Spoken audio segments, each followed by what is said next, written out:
I admire the fact that you also like made a post on the Facebook. I didn't make a post. I copy and pasted your post, and I was trying to put it on my timeline. Well, you and then it came up as the podcast page. I know. So Justin was like, did you know that you like resubmitted? Or he goes, did you mean to make a post on the Neon Crew? Or something like maybe like you guys posted again. I was like, oh, that must be Kyle. Like he just sent out a post. He goes, no, it looks like you did. And I was like, ah, fuck. So Yeah. I mean, it's because I could tell from the writing that Mac made this. the freaking my personal with the admin access on Neon Crew, like I can't take something you post and post it on my timeline. Oh yeah. Like I have to grab it. I've done it before, but Yeah, it has to like come up on your news thing for you to share because it's happened to me before. Yeah. For some reason, when I try to share a post that I make on Neon Crew, if I go to the page itself and try to share it from there, it will just post it to the wall of the Neon Crew page. That's what happened with that one. And I have to like wait for it to naturally pop up on the news feed. Otherwise, it doesn't go through how I would like to. It is funny though because you did do that, and like a few of my friends did like put their answers in, dude. So it did help. Justin was like, we were talking about it. I was like, fuck, man, because I hate when that happens. And he goes, actually, looks like you guys got some more comments. We did. We actually did. I was like, well, whatever works. Failing successfully. Yeah.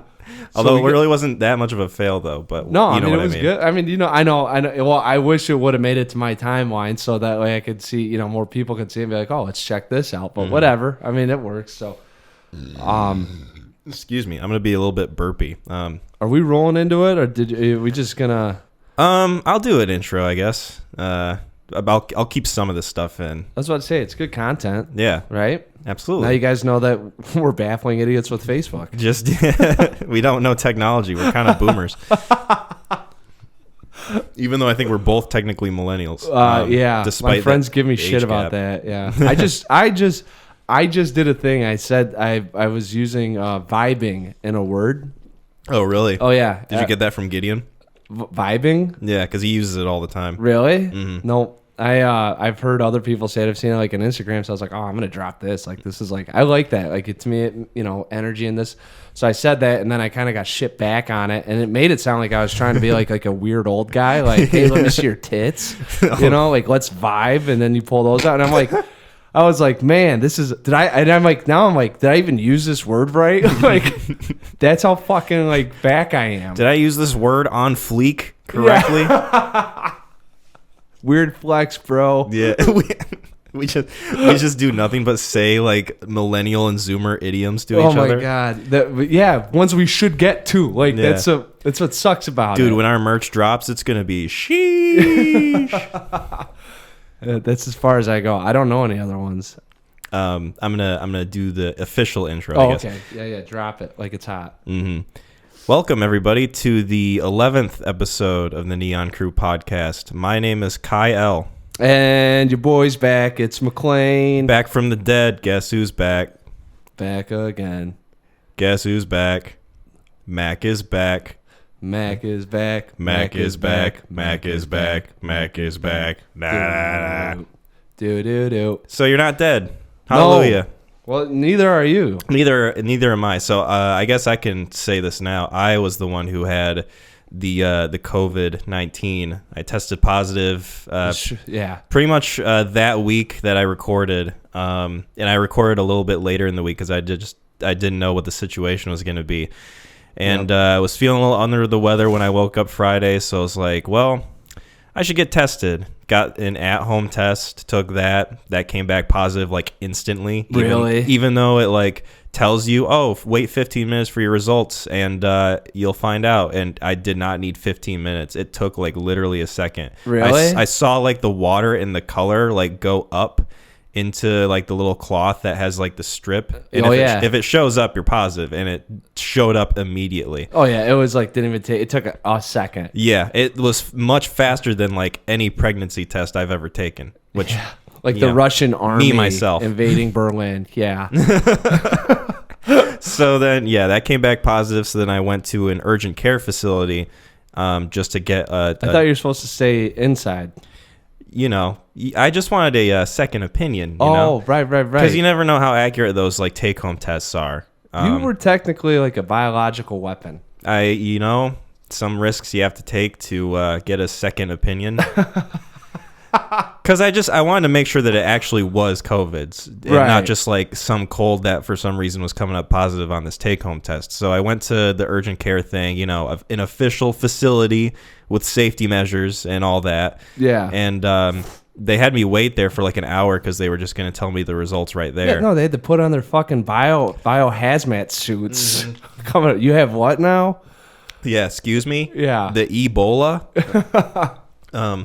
So they had me wait there. They came into the room finally, told me that I was indeed positive. So I was like, sheesh, I better go home. You just did that millennial thing. Well, first of all, it's more of a Zoomer thing. Oh, really? Yeah. What's a Zoomer? A Zoomer is anybody that's born after 1997, I think. 1997 to like 2000 something or another. I don't think kids being born now would be considered Zoomers. But yeah, basically anyone who's under the age of like 21. Yeah.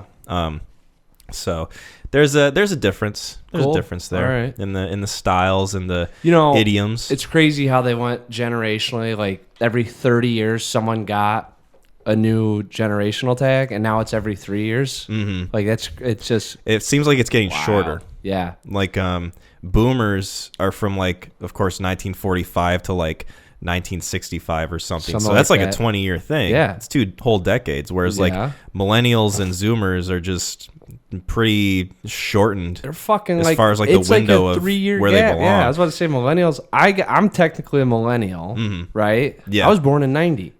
Yeah, no, you're technically a millennial. Right? There are plenty of millennials in their 30s and like almost their 40s, which is kind of daunting to think about. Yeah. But I'm also technically a millennial, even though I missed the mark by like 3 years off of being a Zoomer, which, I mean, Could you imagine? I'd be, I'd have that like Tim Allen haircut with like the middle part, the Jonathan Taylor Thomas thing going on. Really? That's coming back? Yeah, Zoomers love it. They love the like middle part going on. Like guys do. That's insane. Either that or it's like the foofy like mop head that a lot of TikTok stars have. I don't know if you've been on the TikTok, but a lot of the guys. I can tell you who she is. A lot of the guy stars on there have that like mop head style, and it doesn't really appeal to me. I don't know, but I'm also straight, so. But so I tested positive, went back home.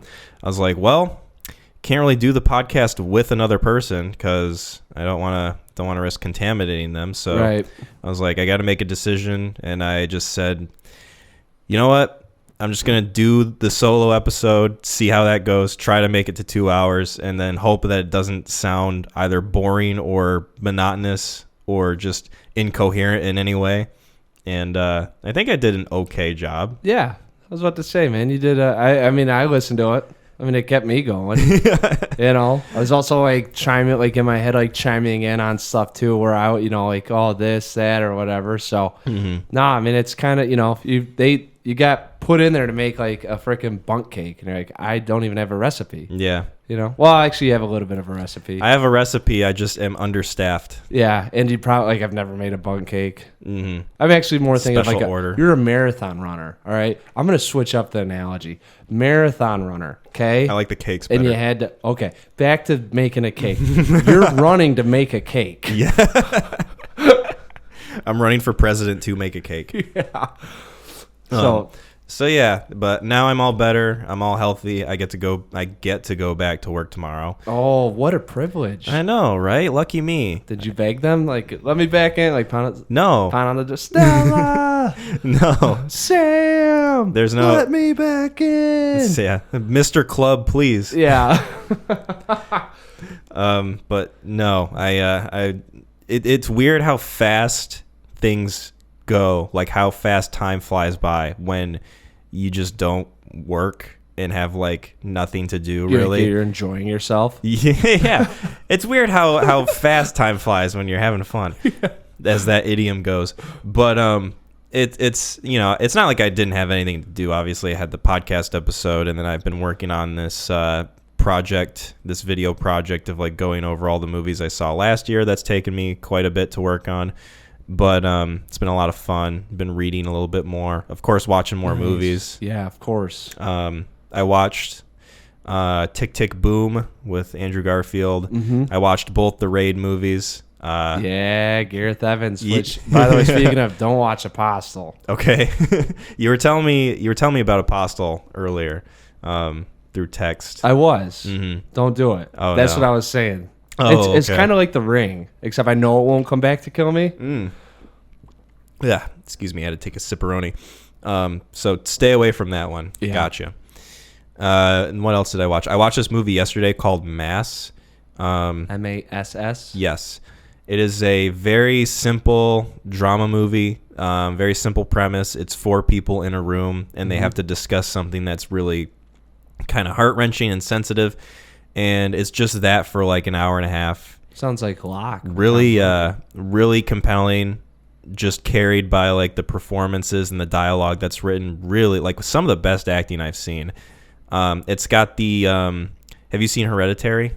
Of course. The character of Anne, she's like the one that introduces Toni Collette's character to like the supernatural stuff, like that middle-aged woman kind of.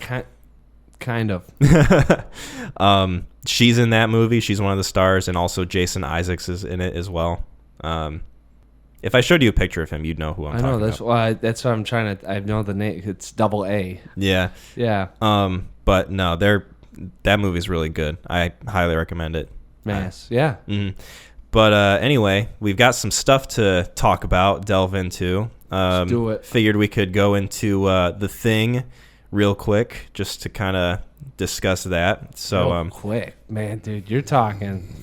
Excuse me. Well, like always, we'll say we won't talk about it that long, and then we'll talk about it for like an hour and 15 minutes. We'll look back and see that we're already past our mark of the second movie that we were allotted. Yep. We've got 3 to cover today, so we'll be good. We promise. We promise. Pinky swear. Yeah. Just trust that I'm holding my pinky out to you, audience members. And do it if you're listening, wherever you're at. Hold yours up to the sky and gently tuck it in. Even if you're at the supermarket listening to us through your earbuds or your what are those called? The wireless ones. AirPods. Yeah. Did I really just ask what AirPods were called? Sheesh. Is that right? Yeah, no, that's perfect. So we're talking about John Carpenter's The Thing, and I guess I can kind of give a quick summary. Spoilers for the movie too. We're going to talk about it in depth. Oh yeah, I mean here on out. Well, so Spider-Man, I guess. Are we doing so? Spider-Man, Matrix. We're doing spoilers. We're doing spoilers for those too. Okay. Yeah. So hey, listen, guys. If you haven't seen it, like we always say, shut the fuck up. Don't tell me. All right. But no, seriously, don't listen. Go see it and then come back and listen. And if you haven't, I'm technically a millennial, right? Yes. Technically. I consider myself a boomer. All right. I really wish there was like an in between, kind of the transitioning into a. Oh, really? Yeah. There's Generation X. That's me. Okay. All right. I'm taking that, Chris Hughes. Okay. I told him about that, and he said that's not a real thing. So, anyways, all right, go see Spider-Man for the love of Christ. Yes. And then the Matrix is also there. You know, it's like extra credit. Yeah, that's a good way of putting it. Yeah, not something you're looking forward to doing, but we'll get into it. Yeah, there you go. All right, cool. So The Thing is a story about, it's like a kind of like a sci-fi sort of monster movie, horror film, and it's about these guys who are scientists. They're like researchers in the Arctic who are isolated pretty much from everybody else, and they can't really get a hold of anybody else through the radio, and they have to deal with this sort of alien life force that entrenches on their way of work, and the movie just goes along and you kind of follow these characters and they get picked off one by one, sort of Alien Ridley Scott style. And that's pretty much the gist of that. So, yeah, I mean, it's movie, like, it takes place in a day, and it's, I mean, I don't know, I wouldn't say limited storytelling, but it's definitely a bottle movie, I would say. Bottle? Yeah, like it takes place in like one specific area for like one day. Yes, I love that way of saying it. Yeah, definitely a bottle movie. Yeah, so I recommended this film because the only other John Carpenter movie I saw was Escape from New York, which I enjoyed for the most part. There are some things that I had a little bit of gripes with, but nothing too crazy to make me hate the movie. And I saw this one, and I was very impressed with seemed like higher production value with this movie. Oh my god, I was just saying that on the way over. Like, I was trying to go through like Cliff Notes. Yes. Despite the fact that those two movies are like only a year apart, I think, with the release dates. Because I think Escape from New York came out 81, this one came out 82. And it just seems like this movie, and there of course are like some instances where like, okay, I can tell that that's like a prop or like a special effect or whatever. Right. It's kind of like a product of the time. But still, it amazed me how it seemed like there was much more money with this movie than there was for Escape from New York. And I don't know if it's because like they just had a bigger budget, or if, you know, John Carpenter was like really putting his all in this specific film, like this was the one he was banking on. I'd have to go back and look. I mean, he's got like his line of work is very extensive. Mm-hmm. So I don't know what movie kicked him off. Like, I think he directed Halloween. Yes, he did. I think that kind of got him. That was a big hit for being such a low budget film. I think that's what kind of got his career going. Okay. This one, and I wanted to watch it. There's actually a movie that predates this one called The Thing. So you know when they go to the UFO. So this movie is a remake of another movie? I don't know if I want to call it a remake, but it's Or are you talking about the one that came out in 2011? No. Kyle.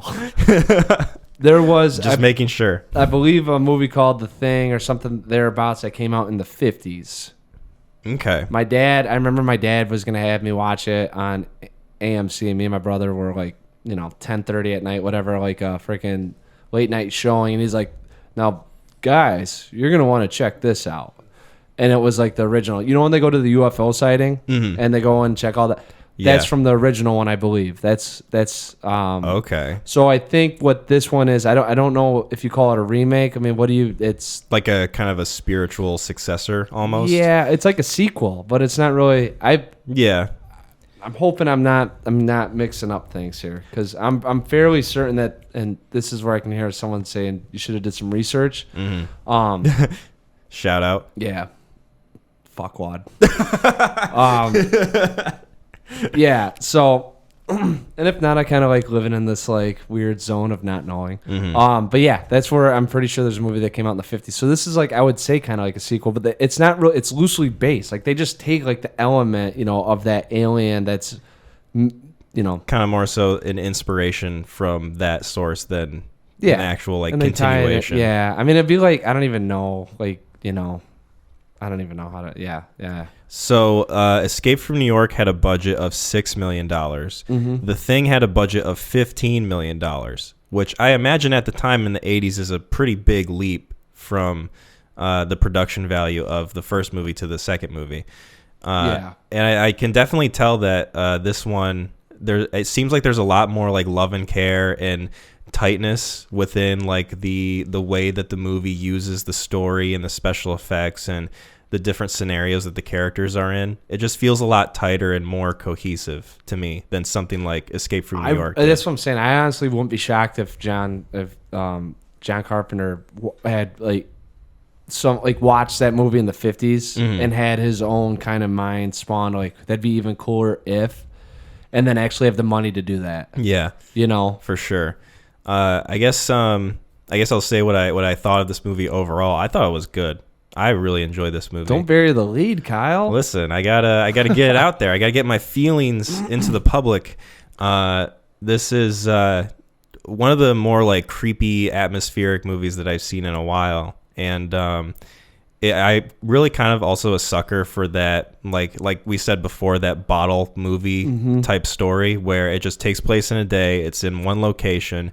They don't stray like too far from being like, you know, it doesn't get too convoluted or like out there in any way. It's a simple story of them dealing with this alien freak monster kind of thing that is able to like take over somebody's body and like impersonate them in a way.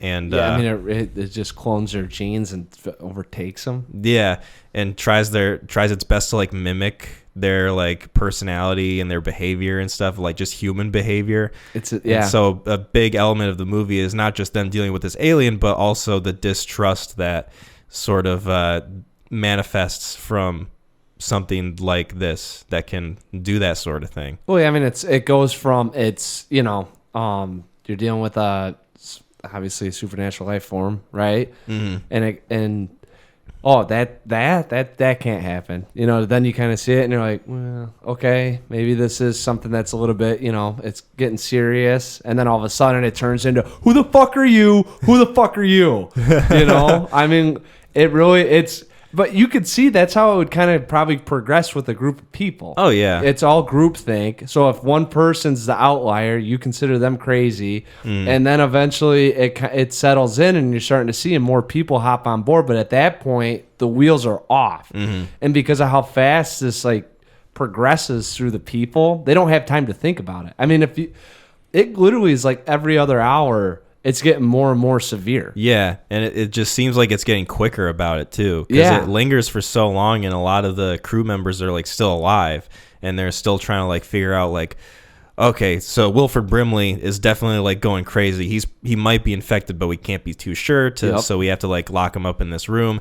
And then it just kind of nosedives into, like, we're each going to take our blood samples, and we're going to put it against, like, a hot wire and see if the blood reacts. And if it does, we're going to kill that person, like, instantly. And there's, like, 2 different instances where that kind of happens. Oh, my God. Like, in a 30-minute span. And it just goes from, like, really kind of like building that up slowly to just ramping up real quick. And then the whole facility gets pretty much destroyed. It wouldn't. So my backstory with it is my dad showed this to me and my brother, I think when we were like 10 and 11, 9 and 10, somewhere in that time frame. The only reason, so I was trying to pinpoint, like, all right, when did I watch this movie? Because I know I was super young, right? And I remember it scaring the shit out of me. Especially when the guy's head turns into a spider. Oh, that was wicked. Yeah. I did kind of chuckle, though, when it was, like, crawling out of the room when they didn't see it. I was There's like, some humor. Remember, and then everyone... Was that an intentional moment of comedy? Because they all look over at it, too, like, what the fuck? That was, like, the only moment of, like, levity that you get in the movie, and it's still a horrific scene, kind of. Yeah. Like, yeah. I just wanted to point that out real quick. It's a very well done scene. I mean, so because that is one of the most startling things ever. That prop took a lot of money to make. Oh, I'm sure. And then you have all those guys that like are just like staring at it, like in disbelief. Yeah, you know. But you were talking about your connection with the movie. Like so I was just trying to figure it out. They had a video game that came out in 2002 for the N64, I believe. Oh, wow. You know, the thing. Yeah. So I had to look it up because I was like, all right. Because I was hanging out with my buddy, and we from Blockbuster got him to rent the video game. Oh, Team Blockbuster, huh? Yeah. Let's go. Yeah, so we got him to rent the video game, and yeah, so I was like, man, when did that video game come out? I got to see it. Yeah, so I think me and my brother probably saw this 2000, 2001, somewhere in that range, 5th, 6th grade. Okay. So this has been a big, probably integral movie, you know, for my, you know, life growing up. How old were you at the time? When I saw it? Yeah. 10 or 11. Okay. I definitely would have been too scared, I think, to watch this movie. Well, at that age. So the thing is, my dad didn't really preface it with "this is scary." It was just like he might as well have been turning on Predator, you know, like this is a sweet kick-ass film where this guy's gonna do some serious shit, like just and then you're watching it and you're probably not thinking like, oh man, like this might like traumatize like, my kids or whatever. And honestly, I mean, it wasn't like that bad. I don't know. I think I was just at the cusp of that age of maybe being past the boogeyman. Hopefully, I mean, 5th, 6th grade. I don't. Anyways, yeah. So that's how we saw it. I mean, it was a pretty kick-ass film. I mean, from my recollection of it. So this was one of the first films I bought off Amazon. Mm-hmm. I didn't really buy movies off that, off Amazon. Yeah. And I was like, this was part of my first 4. Nice. So. Yeah, this movie, you said it's good. I love this film, too. I think this has got one of my pretty rare 10 out of 10s on IMDb. Okay. I really like the pacing of this movie, too, because like we were saying before, it kind of approaches it from like a subtle, like slow discovery of like something's not right here into that really chaotic atmosphere of just the facility basically being destroyed and torn apart and people dying left and right. Oh, yeah. And it reaches that point in such a gradual yet believable way that it is really just kind of satisfying to watch. Especially from the perspective of the fact that they're like trapped there, like nobody's coming for them. Basically, like if they don't kill this thing in time, or like they're just going to get stranded and die anyway. If you go into this film, right, and you don't know really what's going on. I think I threw it on, and Justin was over, so me and Justin watched it, and I think he called out kind of like what was going to happen in the first, I don't know, 15, 20 minutes. But I'm like sitting there, I was like, I didn't say anything, but it's like, yeah, you might be right, but like just see how it unfolds. Yeah, the evolution from where it starts to the Norwegians trying to kill that dog, which is a very stark and startling opening, by the way. The way that it just opens up, just this dog running away. Cold open, yeah. Literally a cold open. Yeah, they're in the Arctic. I mean, it's just him taking off. Yeah, it's these guys shooting at a dog running away in like the snow, and they're in a helicopter. And it's just like, what the hell is going on here? Like, it really why are they is doing bizarre, this? If you think about it. And if you're watching it too, I'm not gonna lie, the guy goes to throw a grenade and like does it falls behind him and blows up everything. Yeah. Like, talk about the most asinine, like, and this is in the first 5 minutes of the film. Mm-hmm. So, like, that's almost like a jumping off point of where are we going with this thing? Yeah. And what's really interesting, too, is they choose to make them speak another language so that you don't understand what they're saying. And so I'm glad you said that, because the subtitles, there's no subtitles. Yeah. And so when they come across the Americans are like, this guy's just fucking crazy, and they just kill him because he's just like he's shooting it. Well, I mean, he's shooting a dog. He's shooting at the dog, but it's like towards their direction. So yeah. Because they probably thought to themselves, like, this guy couldn't possibly be shooting at the dog. Why would he be shooting at a dog? What did the dog do to warrant them chasing after him and shooting at them? In a helicopter. In a helicopter. So they probably just thought that this guy was nuts and just put him down, when if the dude spoke any English, oh my god, he might have been able to save himself. It'd be like those memes where hey, that dog's contaminated. Credits start rolling. yeah. Like that. Hey, that dog that's over there. Yeah, it's an alien. We need to kill it. Oh, okay. Do do do do do do do do do do do do do do. Oh my god, dude. Yeah, that and that's it. I think the only time the movie, from what I could tell, for me, the only time, because I've seen it probably like 15 times now, the only time it's really slow is right at the beginning. I think it's right when they go to the, there's a little bit of what's going on in the camp. I think McCready takes off, or I should say Mac. Yeah, Mac, name dropping.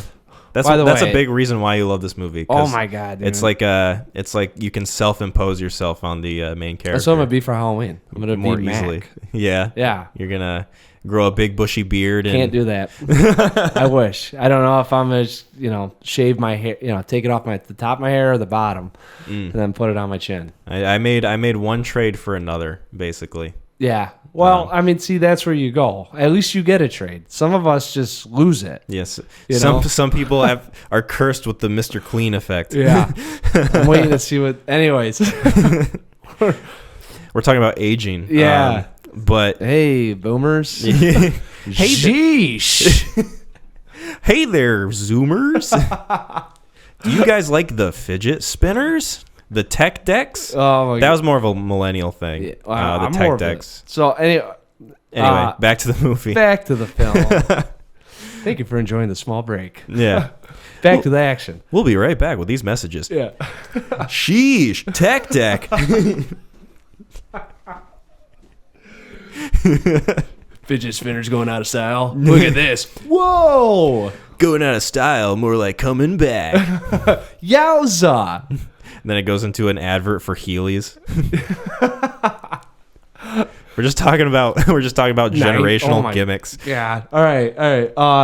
Yes. Anyway, so that's the only time it kind of got slow for me was right at the beginning. I think Mac and a couple of the guys, when they go and discover the body and they decide to bring it back for whatever reason. Yeah, but I mean, it's necessarily slow in order to kind of build up that tension and that discovery of like what the hell is going on here. And there's a lot of good like body horror stuff too that happens in this movie. Even in the beginning when they discover like the corpse with like the two faces. Yeah, that's why they brought it back to do research. The guy that killed himself. Yeah, to make sure he didn't get infected. And it's just like this morphed, wretched, kind of almost looks like this hellacious image of somebody who's just contorted and just distorted in this unhuman way. It's very uncanny to look at. It really, I mean, like and then they're doing the autopsy on it, which is, it's like, how do you even begin that? I was just laughing. I was like, who the hell? I was like, man, let's just see what's in here. Yeah, right. And then, you just find out like, oh, it's actually normal. Well, it makes sense because they're researchers. So naturally they want to find out like why, because, naturally they're scientists, and so they're just curious about different sorts of phenomenon. So it makes sense. And from a story standpoint, I'm glad that they did that, because if they were just like random ass campers, it wouldn't make sense for them to be like, oh, let's take this body back. Did they ever say what their purpose was with where they were at? I don't remember. That's what, like, so I'm in the same boat, because I remember I was like, everyone's kind of got a title here, and like, the sheriff, McCready was the driver. The one guy was the chef. The other guy was a chef. And I was like, and the guy ran the dog kennel. Yeah. And like Wilford Brimley was the only doctor. Actually, there were two doctors. I think Brimley was a scientist maybe, and there was a doctor. Something. They had like a small community. And maybe they were just like, maybe not necessarily all of them were like researchers, but like it was clear that they worked for like the government. That's what I'm saying. I'm like, who was the main guy there, and what was he doing? Like, like McCready's obviously like the guy, like Max the guy. Max, yeah. Right, but the other titles and like what's going on, it's like, all right, because I was in the same boat. Every time I've seen this movie, I've always been kind of like, what are they doing there? And I think this time I was trying to pay attention to what they were doing there, and I still don't know if I got an answer. Yeah. But the other point too is like, because the action pops off, you don't really need to know. No, you just need to know that they are there in like a government setting. So there's a big reason why these different sorts of characters are there. Like, there's a reason why there's a guy with a gun, why there's a dude with a bunch of like sled dogs, basically, why they have like a cook and just different sorts of like researchers and scientists there, and like a pilot, just to kind of like make, not necessarily an excuse, but to give a reason why all these different types of people are in the same place, without delving too much into it. Because I think it goes into it enough for you to be like, okay, I can believe that these guys are here for a reason. I mean, it's nothing like you're like, that's unbelievable. Like you're not like, I don't think at any point someone's gonna go bullshit. Yeah. Like I don't think. I've always been curious. It's the curiosity. I consider myself a little bit of a researcher myself. Yeah. Which, no, that's a bit of foreshadowing right there for what we're going to talk about next. But I like the fact that in this movie, and the one that John Carpenter made before, Escape from New York, that Kurt Russell is like a pilot in both of them. Yeah, he does fly a plane into... Did he fly the plane into New York? He does that, and then he jumps off himself? Yeah, he like flies it to the building, and then it like barely lands on like the edge of the skyscraper. Oh, that's right. And then he hops out. Snake Plissken, man. Yeah, Snake Plissken. Dude, can you see why he's on the list of guys that are dudes? Yeah. I like his voice that he puts on in that movie. He's like, I can go rescue your president if you want me to, or like something like that. That one's, I'm gonna have to revisit that. I've only seen that movie once. He almost like whispers throughout the whole thing. He's very hard ass. Yeah. It's almost in the same. Not in the same vein. I guess he does a lot more shouting in the Thing. The Thing, he's more like just an average Joe who kind of takes charge, I guess. It's so true. And in Escape from New York, he's much more of like a hard ass criminal character, but with a good heart. I guess. He's got the credentials. Yeah. So, I just thought that was funny. The fact that he's like a pilot in both movies and he's like the star of both of them. John Carpenter really likes Kurt Russell. Multiverse, man. Oh, yeah. Kurt Russell in the multiverse, if we could figure out in those parallels. The John Carpenter timeline. We have to figure out where They Live fits in somehow, which I haven't seen yet. We could make an argument that The Thing... Kurt Russell makes it out. We could. The ending is ambiguous that way, isn't it? So, oh my god, that's how I got brought up. Cliffhangers. Yeah, it was on my top 5 cliffhangers. Oh yeah, because that's one I remember when that movie ended. My dad, like when he after horrifically watching it, was like turns it off, and. So who do you think it is? Yeah, and it's like I just saw a man's head get ripped off and crawl on the fucking floor, like, and then he's like, hey. Isn't that kind of wild? So so the way the movie ends is that there's this, so there are 2 characters left by the end. There's Kurt Russell and then there's Childs, who's played by Keith David. Yeah. And those 2 characters are like left alive. The facility is destroyed basically.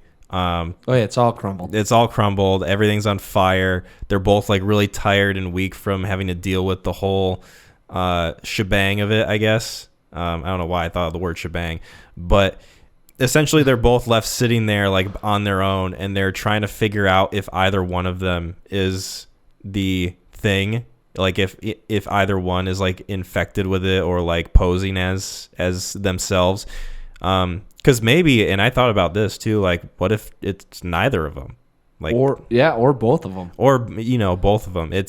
It's a very ambiguous way to end the movie because they're just both sitting there just kind of waiting to see if anything happens. So the way McCready starts talking about it, I'm almost like, oh my God, like he's it. Interesting. It's been a while. It's been a minute since I've seen this movie. I watched it like 3 weeks ago or whatever in preparation for the episode before this one. Obviously, things had to change, so...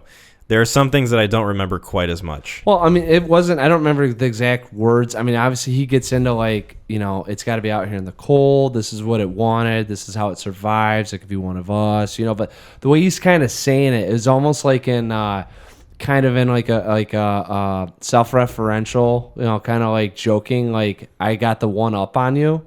And then, so when I'm watching it, I was like, oh my, like, I think he's it. Like, he didn't do maybe he did do the blood test. No one knows for sure because we never saw him do his. It was just already in the container, right? So I was like, I never noticed that. It could be.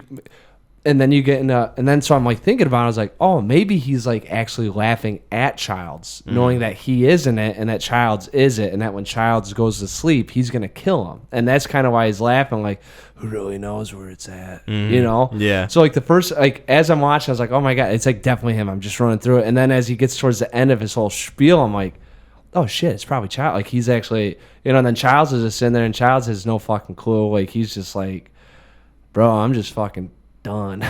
Yeah, I've been through the ringer.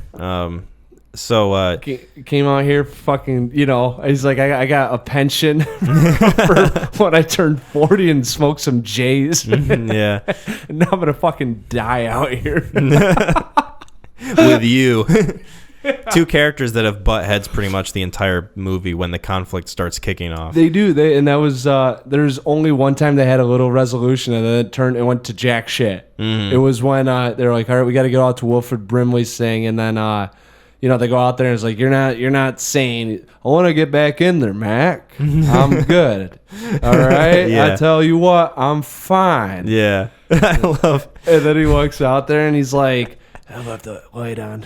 Like, I never leave my light on. I never leave my light on. And then he goes there, and then the other guy comes back, and he's like, cut ties with them. Yeah, he's like, I think it's him. I left him out there. Well, they saw the burned clothing in the ground. Oh yeah, that's Remember? right. So that's they found that, and that was like, they're like, man, we left him out there, man. We found those clothes. It's him for sure. And then they fucking turn the corner, and then you don't see him for a while. Like, you don't see him for a bit. It's like 5 minutes, dude. That's what I was just about to say. So it's not. That's how I remember it. Like, in my head, I was like, Kurt Russell went away in this movie for a good 20 minutes. Yeah. It's literally like 3 to 4 minutes. Yeah, but it feels like a significant amount of time because you're with him for most of it up until that point. And he's the guy that's like protecting you in this film, and all of a sudden he's gone. He's the thing, and he's gone. And then you're just like, where are we going now? Yeah. You know? Which, I mean, that's a very interesting implication, especially if you don't see him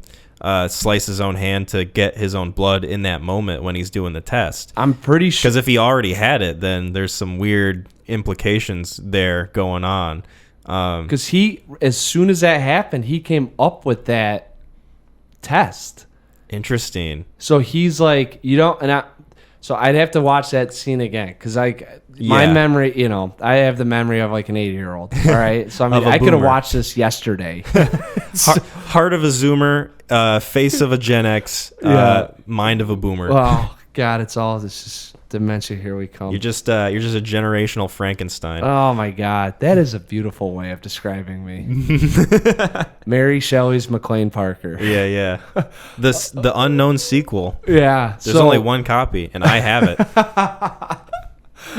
So I mean, from my memory is that you don't, and that's why I thought it was pretty important that you don't see that, and that he's the first one to test his own blood. That's got some interesting implications.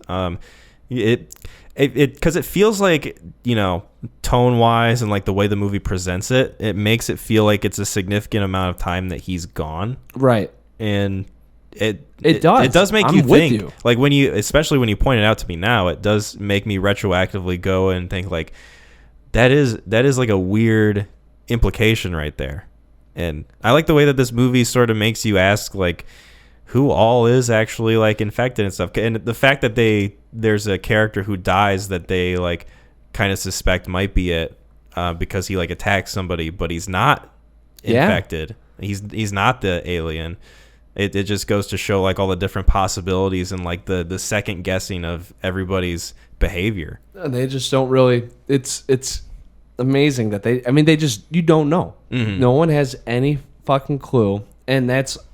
How do you so that's what I'm saying too. That's the craziness about the spread of the virus too. Like it goes from like it's uncontrolled, right? And you're talking within a matter of hours of it overtaking.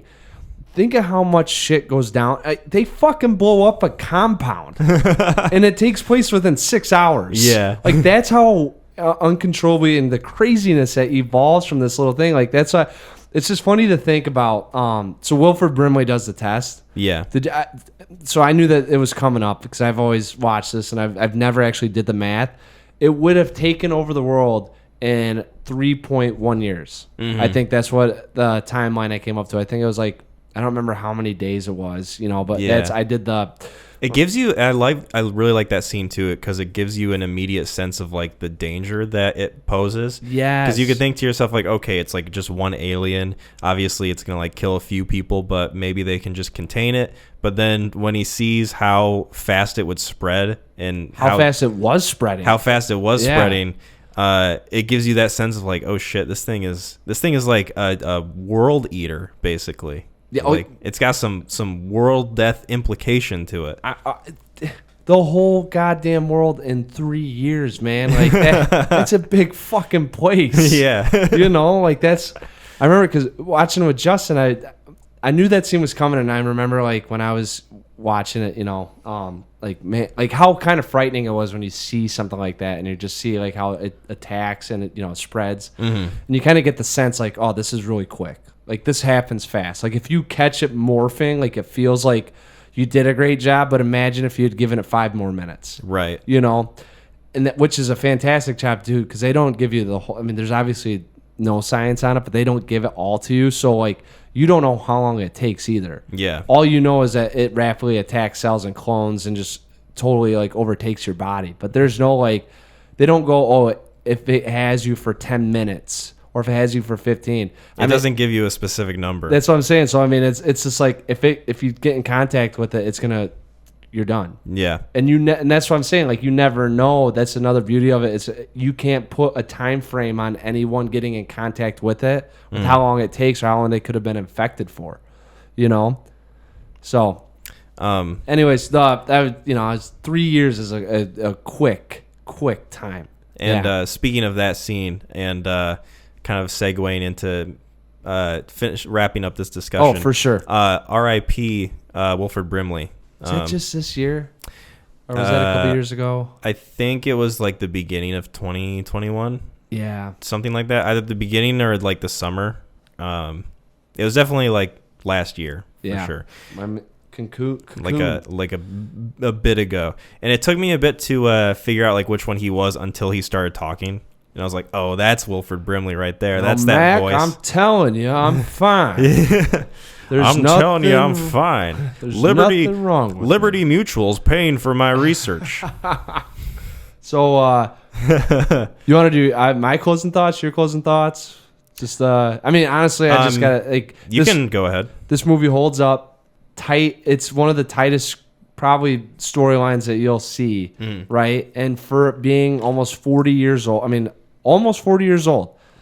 this movie could have got put out yesterday, and almost exactly 40 years old. Yeah, and I would have been like, man, that probably came out in like the late 90s. Like, it's just, I mean, it's a fine piece of film, and it won't drag. It's one of the easier things that you'll probably be able to stomach. You know, if you throw it on, easiest 2 hours you could probably do. Yeah, there's definitely there have been movies that have come out in the 90s that I've watched that have felt older than this movie. I was just talking about the other day how like I watched the original Candyman, the 1992 one. Yeah. And that movie feels older than this movie in a lot of different ways.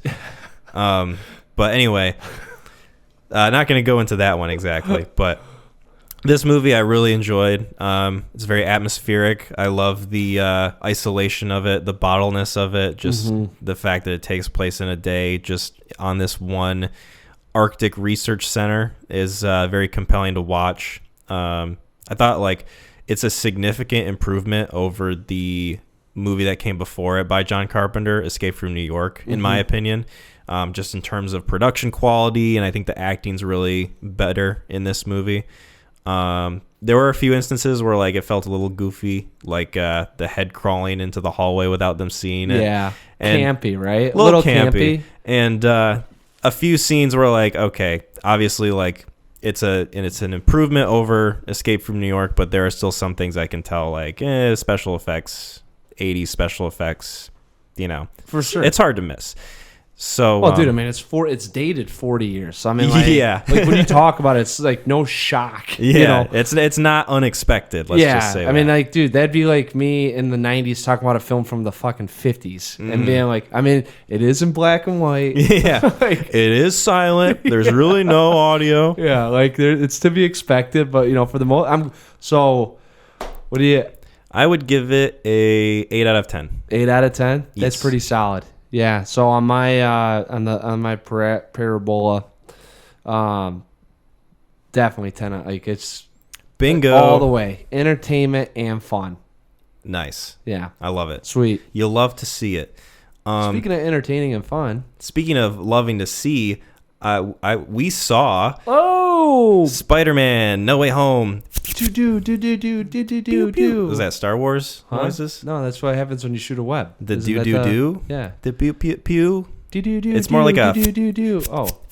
At the do. Do boop boop boop boop boop boop boop. So yeah, we both saw this movie. I think we pretty much saw it pretty darn close to, pretty quick to like the release date. You saw it opening night or the next day, and I saw it 2 days later. We saw it, my friends and I saw it Thursday night, and then you saw it like a few Saturday. days after. I took Preston. I was trying to figure out, I was like, man, is this like, I'm going to bring my 4-year-old here. Like, how crazy is this going to get? And it was actually, he liked it. It was actually entertaining. I don't think that it wasn't anything where he couldn't handle it. Okay. So I don't like all the violence, but it's like when you're shooting webs and crap out of your hand. Like, here's a question that I want to ask. And obviously, like, bringing a kid to the movies can be like a really fun experience for them. And they can make a lot of memories. Not necessarily. I just wanted to ask, like, how much, him being 4 years old, I just remember like me being 4 and not really retaining much of like any information from anything. I have like very splotchy memories, and some people can remember stuff from even before that. So I guess I wanted to ask, like, how much do you think he took in and sort of like all that remembered from the movie? Like, was there anything after you guys were done watching that he kept like referencing, like Green Goblin or like something? No. So one, I wanted to see it. And it's kind of, was like, what are we going to do? It kind of, it's a little bit before Christmas, like it's cold outside. So it's a nice way to get out of the house. I can actually go see something. I'm like, all right.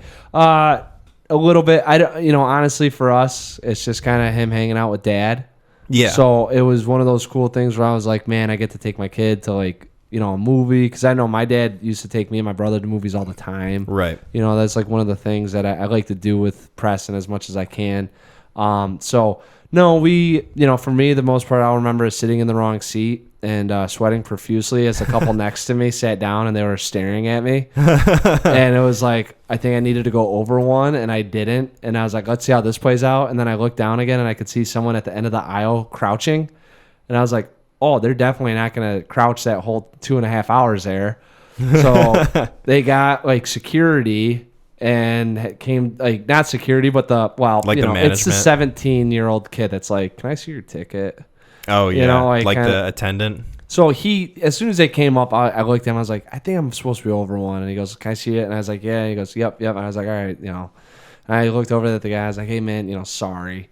So because I already figured I'd be apologizing a little bit more with Preston being off the rails. Gotcha. Which he wasn't. So, no, for him, he'll probably remember eating a lot of popcorn and candy with Dad while watching. He'll just remember Spider-Man. being with his dad. Yeah. So, he's a big Spider-Man kid. He's got the Spider-Man backpack. We play some Spider-Man video games, He really likes Spider-Man, but he doesn't know, like... Gotcha. So... Just the experience was fun for him, probably. Yeah. I'm hoping that it's like one of those things when he's older, it'd be kind of like, remember when we went to that? Like, oh yeah, it's like the first movie. Or he's going to be like, no fucking clue. So we'll find out. The fuck you talking about, Dad? Old man. I just remember we sat in the wrong seats. Yeah. Go get that memory check, dog. Yeah, I just remember the guy having to come yell at you because you were in the wrong seat. Because you're a fucking idiot. Remember Thanks, that? Dad. Couldn't differentiate 5 and 6? You damn boomer. Yeah. So yeah. Anyways, Spider-Man.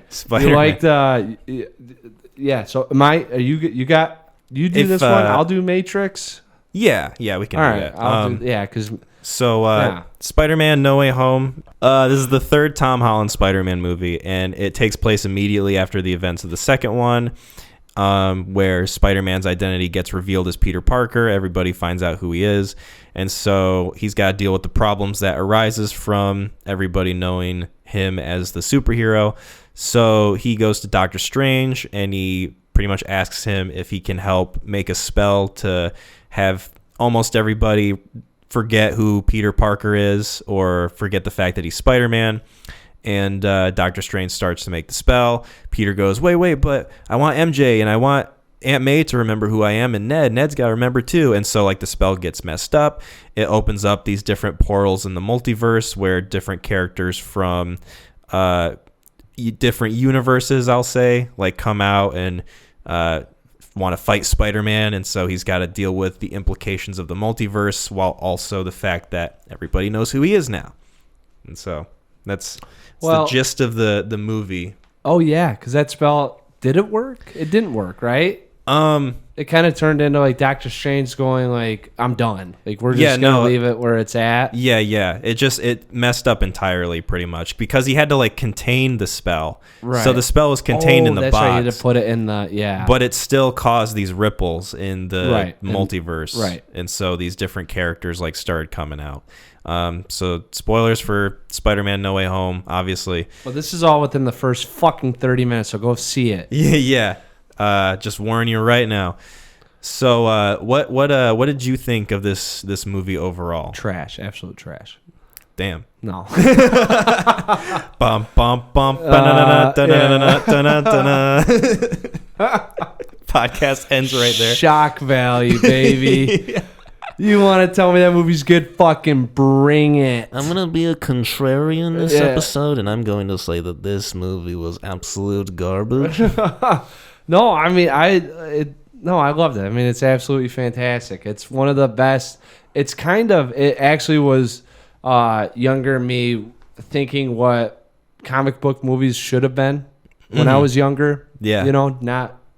Just a lot of fun, a lot going on while it still feels like contained and cohesive. And there's a ripple in the multiverse, right? It opened up all these different portals, different characters getting back into the timeline that we are currently existing in. Mm-hmm. You know, but I mean that sounds like really heady, but once it gets going, there's nothing to it. I mean, it's just kind of like, hey, we can bring people here.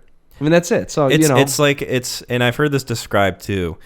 It's a movie with a ton of fan service that works because it feels like most of the stuff that they introduce from the previous movies, like the Spider-Man movies that aren't a part of the MCU, where they bring like the villains back and also, you know, the other Spider-Men back too. Mm-hmm. Everything almost everything feels like it has a purpose to the story of Tom Holland's character. It wasn't a money grab. Because I think most people have felt this way too, and I've certainly felt this way before I watched the movie, is that I definitely felt like Andrew Garfield and Tobey Maguire were going to show up, but I didn't think that they were going to have any like heavy implications to the story, or they weren't going to serve like that much of a purpose outside of it being a cameo.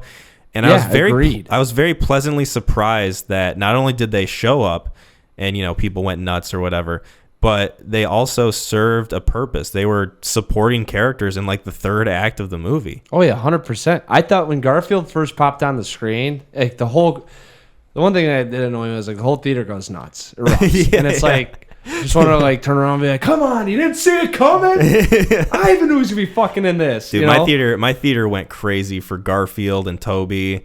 A good amount of people even went excited for Matt Murdock when he showed up as the lawyer. That's the one. So I don't remember how, like, he popped in there, and I think I was listening to. So I think I went to go pick up my son, and I was kind of listening to a little bit of the review on it. Maybe not. I don't remember. I knew that Matt Murdock though was Daredevil. I don't remember who told me. The review spoiled it for you?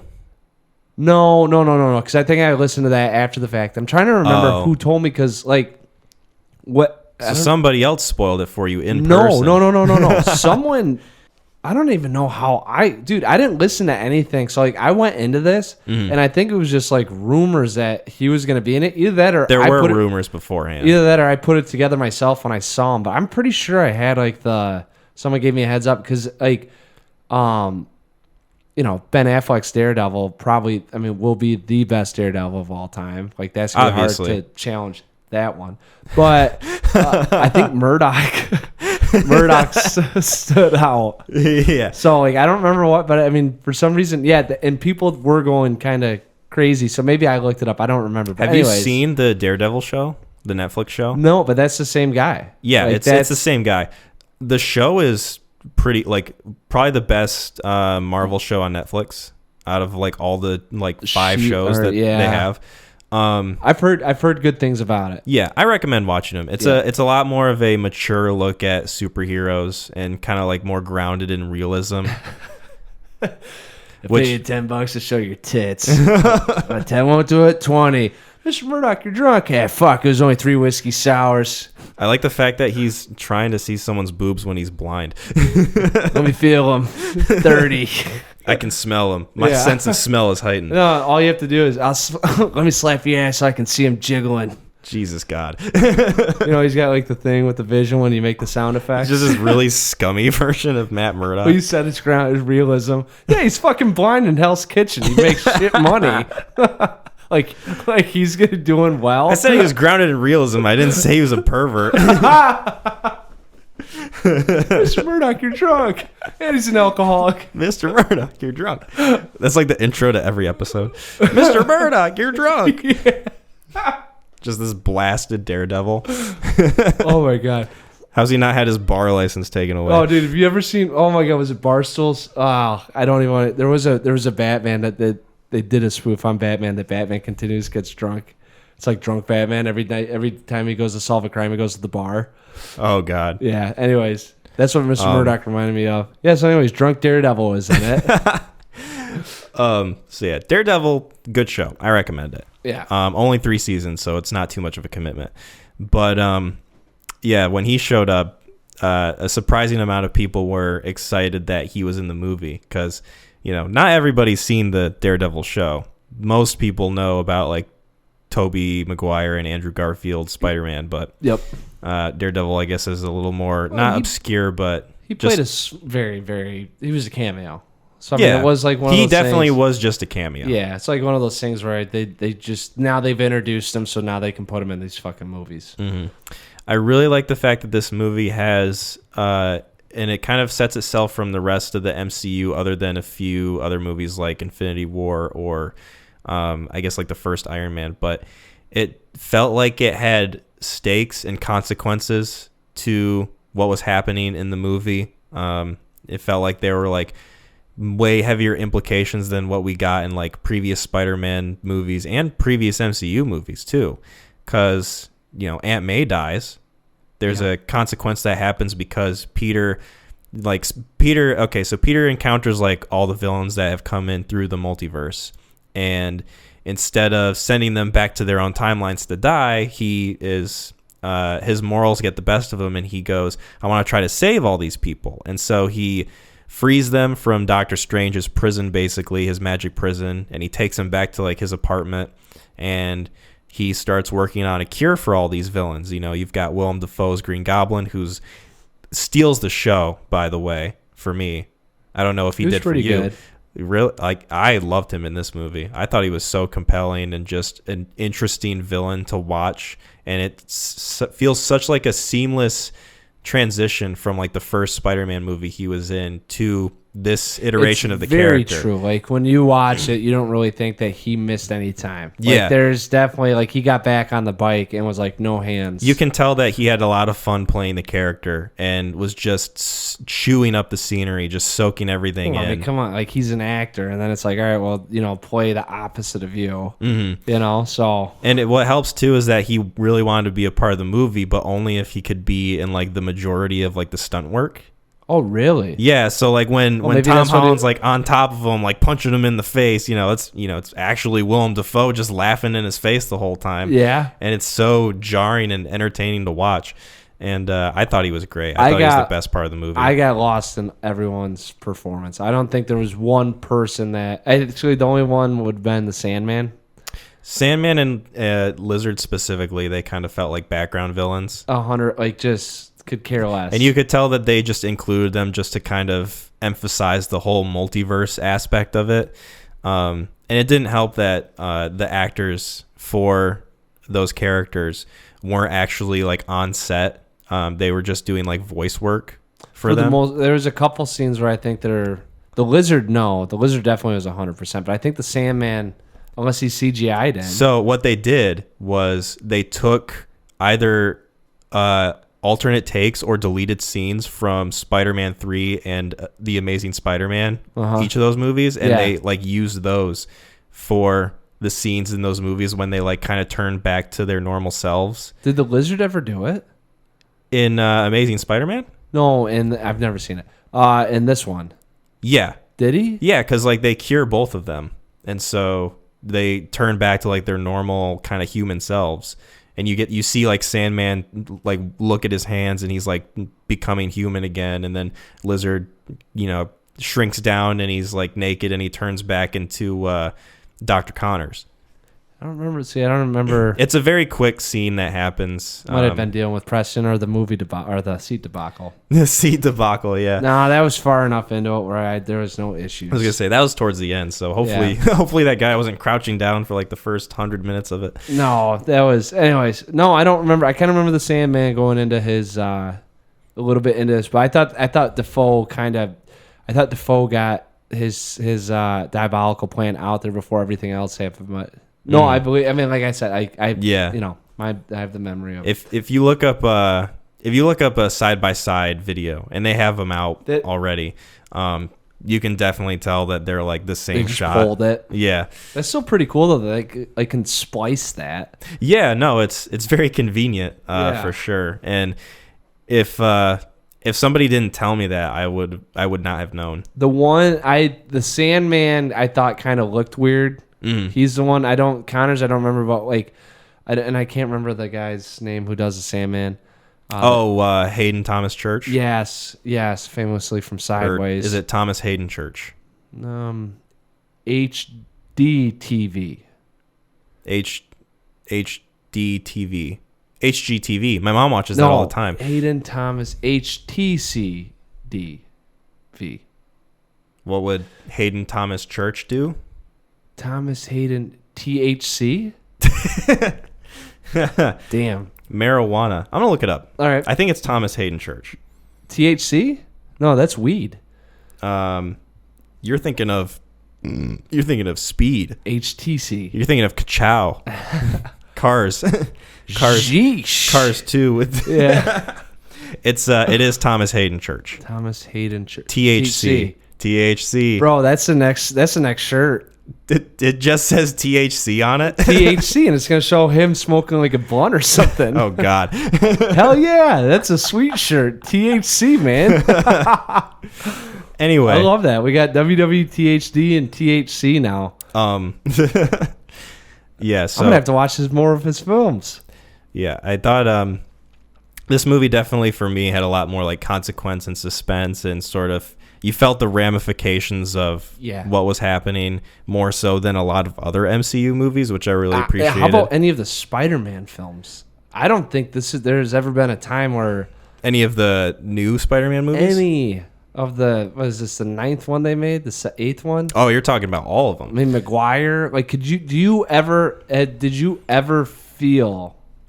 I mean, there were consequences from the 3rd Spider-Man movie. I mean, look at all the memes there are now. Wow. But you feel that more on your chest. In my heart. Yeah.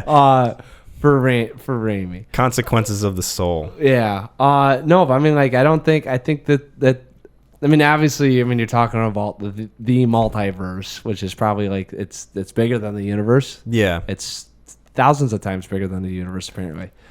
Yeah, so I definitely agree. I think you get that sense all the time. Actually, I mean, towards the end of the film, did you feel like, all right, this will end? Like, did you have an idea that it was going to go where it got to?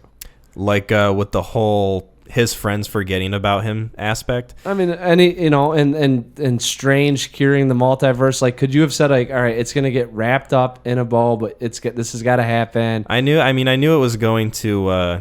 I knew the characters for the most part were either going to, like, the villains were either going to perish, or they were going to like get quote unquote cured and sent back to their universes. So that's still double-sided though. And you would never like see them again after this movie in like this universe. Right. But I guess I really wasn't sure that it was going to wrap up in the way that it did, with basically everybody forgetting that Peter Parker exists.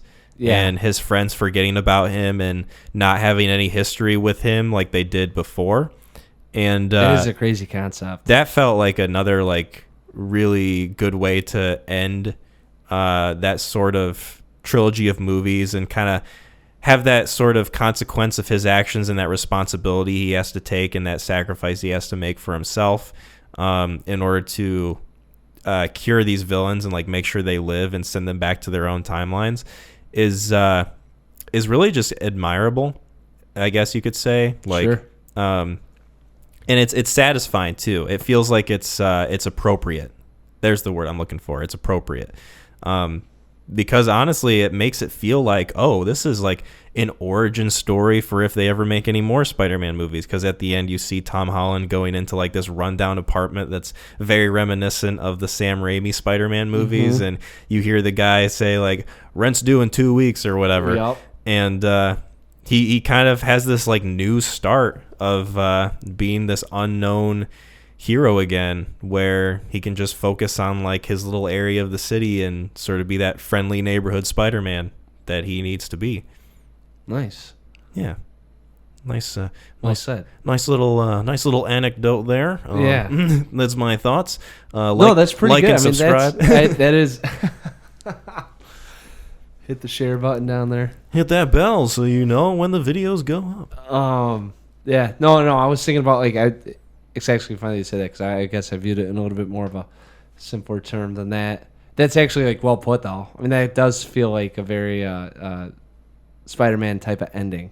Mm-hmm. You know, I mean, because this whole character like is about the sacrifices he has to make, and like just Peter going through the ringer, while still retaining that high amount of morality that he has. You know, it's a big reason why the consequences happen in this movie, is because his sense of morality is that he just wants to help these people and not, you know, murder all of them because they are villains. But that sort of thinking, that line of thinking in his morality is what gets him into trouble. And it's crazy how just hearing this, I'm like, man, like that is kind of nuts. I mean, you get all these, there are some big time philosophical questions that are posed, or like just, yeah, for a Spider-Man movie. Yeah, like your friendly neighborhood Spider-Man. It's like, I don't want to send him back to these different universes and have him all slaughtered by me. Mm-hmm. You know? Alternate versions of me. Yeah. So, I mean, and then he's got to sit there, and then you think about that, like, what would you do? Like, I didn't even view it like that. Like, when he was sending him back, I was like, send him back. That's their destiny. Like, they're supposed to go. Peter, what do you do? Send him. Yeah. That's why I was like with Doctor Strange all the time. I'm like, no wonder he's fucking frustrated. Yeah. I've been in the Grand Canyon for 6 hours, or however he says. Dude, like, no, but I was thinking like the last time I had a movie where I wasn't sure how it would end or where it was going, was Avengers Infinity War. Mm-hmm. Yeah, for sure. That was the first time that the last time where you're uncertain about the fate of the heroes in it. Kind of like where because it changed the game a little bit, and I was like, man, this one really could change it. If they wanted to, they could have left like 3 portals open, and they could have just been like, we're gonna pull, like, you know, and it's just, we got most of it done, but like now Doctor Strange just, I don't know, like, I'm not a fucking Marvel nerd, all right, but I'm saying like, when I was watching, I was like, I definitely feel like they're gonna get out of this, but I wonder how. Yeah, like, that was really soothing. It was kind of like how clean are they gonna get out of this? Yeah, or like what like the ramifications. You don't even think about the ramifications that are involved. I mean, Peter really got shit on in this film, man. Yeah, he really did. I mean, he loses Aunt May and all his fucking friends forget about him. Yeah, like, it's not the ideal outcome for Spider-Man. Isn't that crazy? Like the universe, like the heroes in this world, you know, the fucking Avengers, superheroes are just sometimes people that make those sacrifices, you know, for what they think's right. It's insane, and it's a nice little powerful message there. Yeah, you know. I really enjoyed that part of it. What did you think of Toby and Andrew?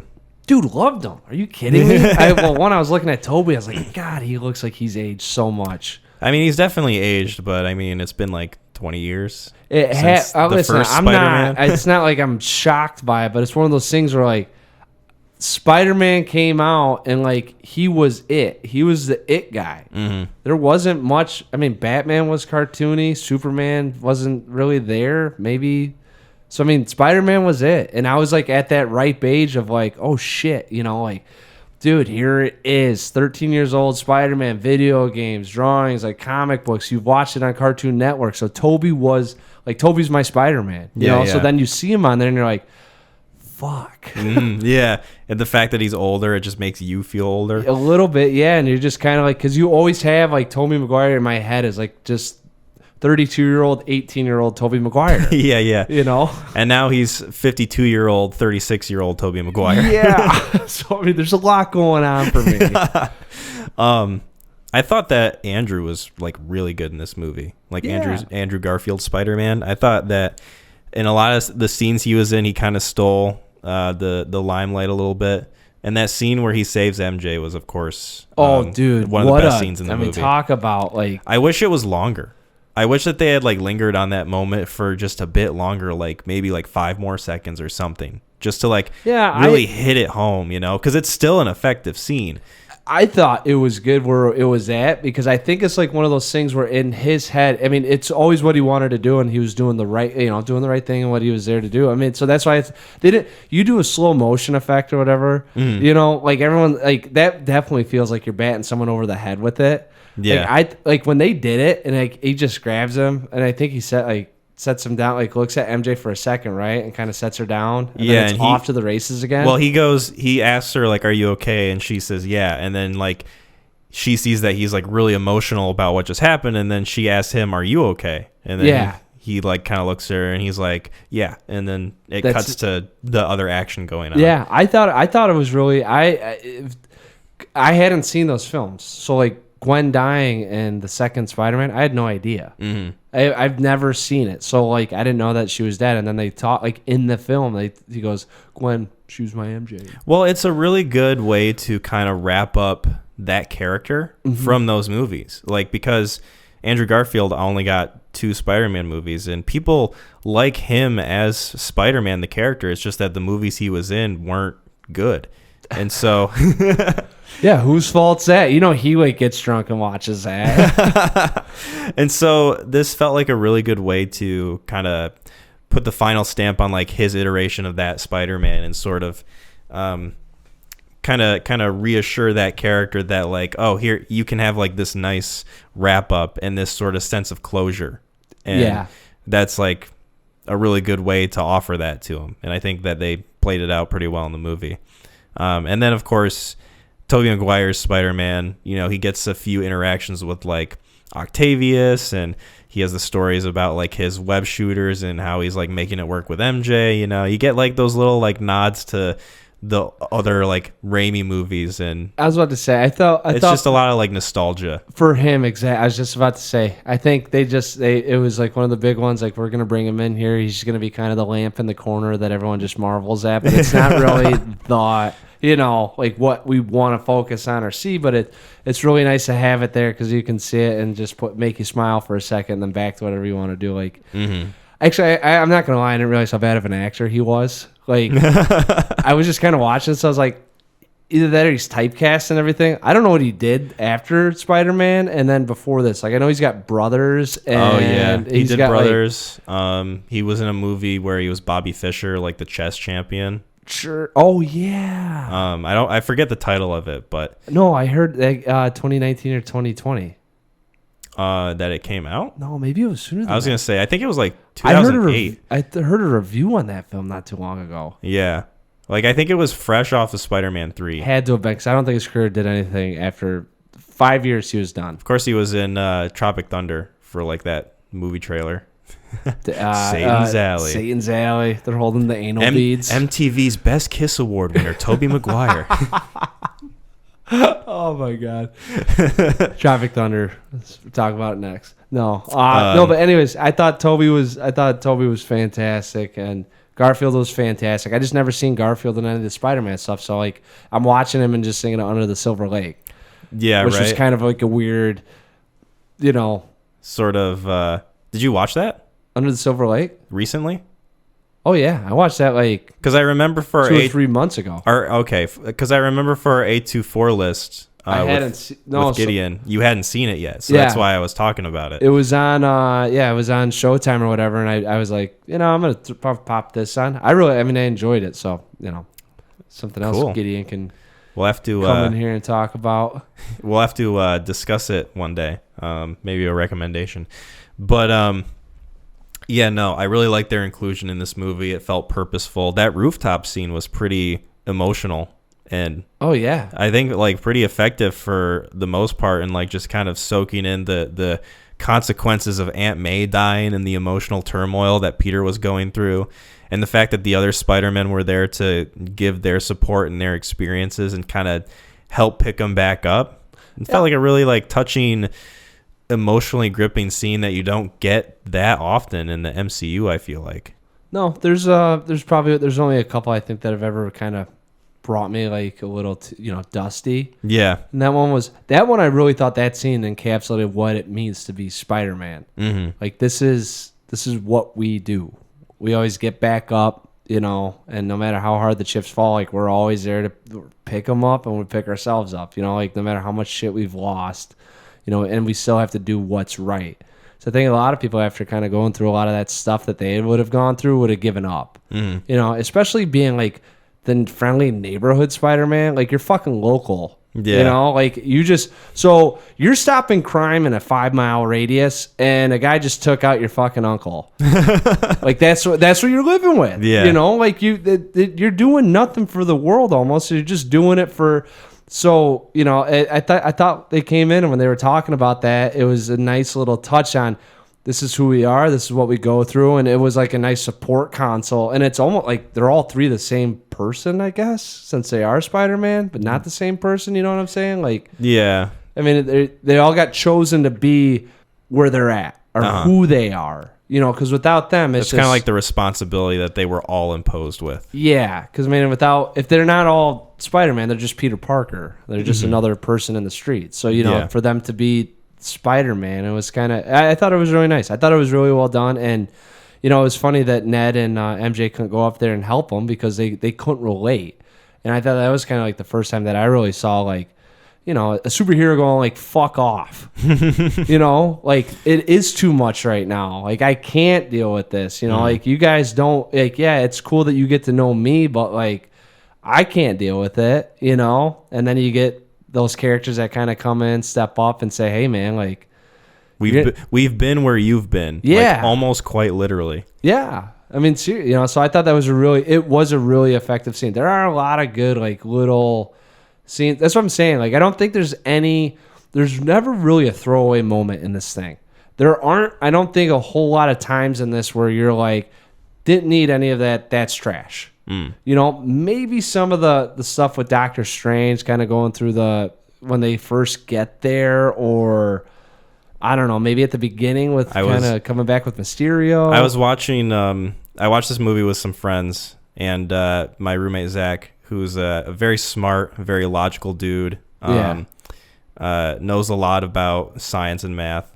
That scene where Spider-Man and Doctor Strange are fighting each other in like the mirror dimension. Oh god! And Spider-Man says to himself like, "Wait, this is all just geometry," and he like starts making the like trap for Doctor Strange. I could hear my roommate go, "Oh god." Yeah, I kind of not like that though, because there's no way in hell. But it was kind of like one of those things. I was like, I don't think it's that easy.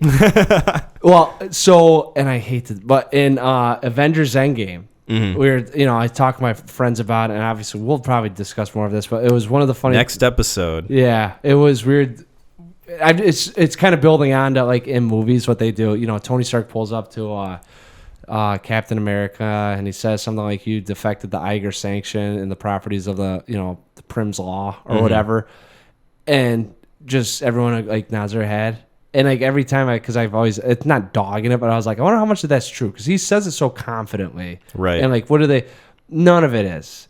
So like these films, like it's like as long as we kind of get something that sounds close to it, and people can identify with, we're good. People don't read too much into it. Yeah, no one's gonna call us on our shit. But it is kind of funny that Zach's like, oh fuck. Yeah. He was audibly annoyed at that line specifically. It's like an attack on him. Yeah. And this is kind of unrelated, so we'll get back into it. But so we saw this movie, and there was like this kid behind us. He couldn't have been any older than 6 years old or something. Still pretty young. And he had some like really funny stuff to say during some of the scenes. So the scene in the beginning when Peter's swinging through the city with MJ and J. Jonah Jameson, who's, J.K. Simmons is great, by the way. Oh my god, the best. You can't replace him, which is why they brought him back. Oh, that's why they didn't. So he's swinging through the city, and J. Jonah Jameson's going on about, we finally understand and know the identity of Spider-Man. His name is Peter Parker. And the kid behind us goes, no, it's Tom Holland. It was just really adorable and kind of cute. Yeah, that is. That sounds, yeah. I wish Preston knew how to talk. You just look at him. Why can't you say that? Yeah. Do some cute shit. God damn it. I sold this man's seat for 10 minutes. Why'd I bring you? Oh my God. It's just just tugging on my collar. Dad. Yeah,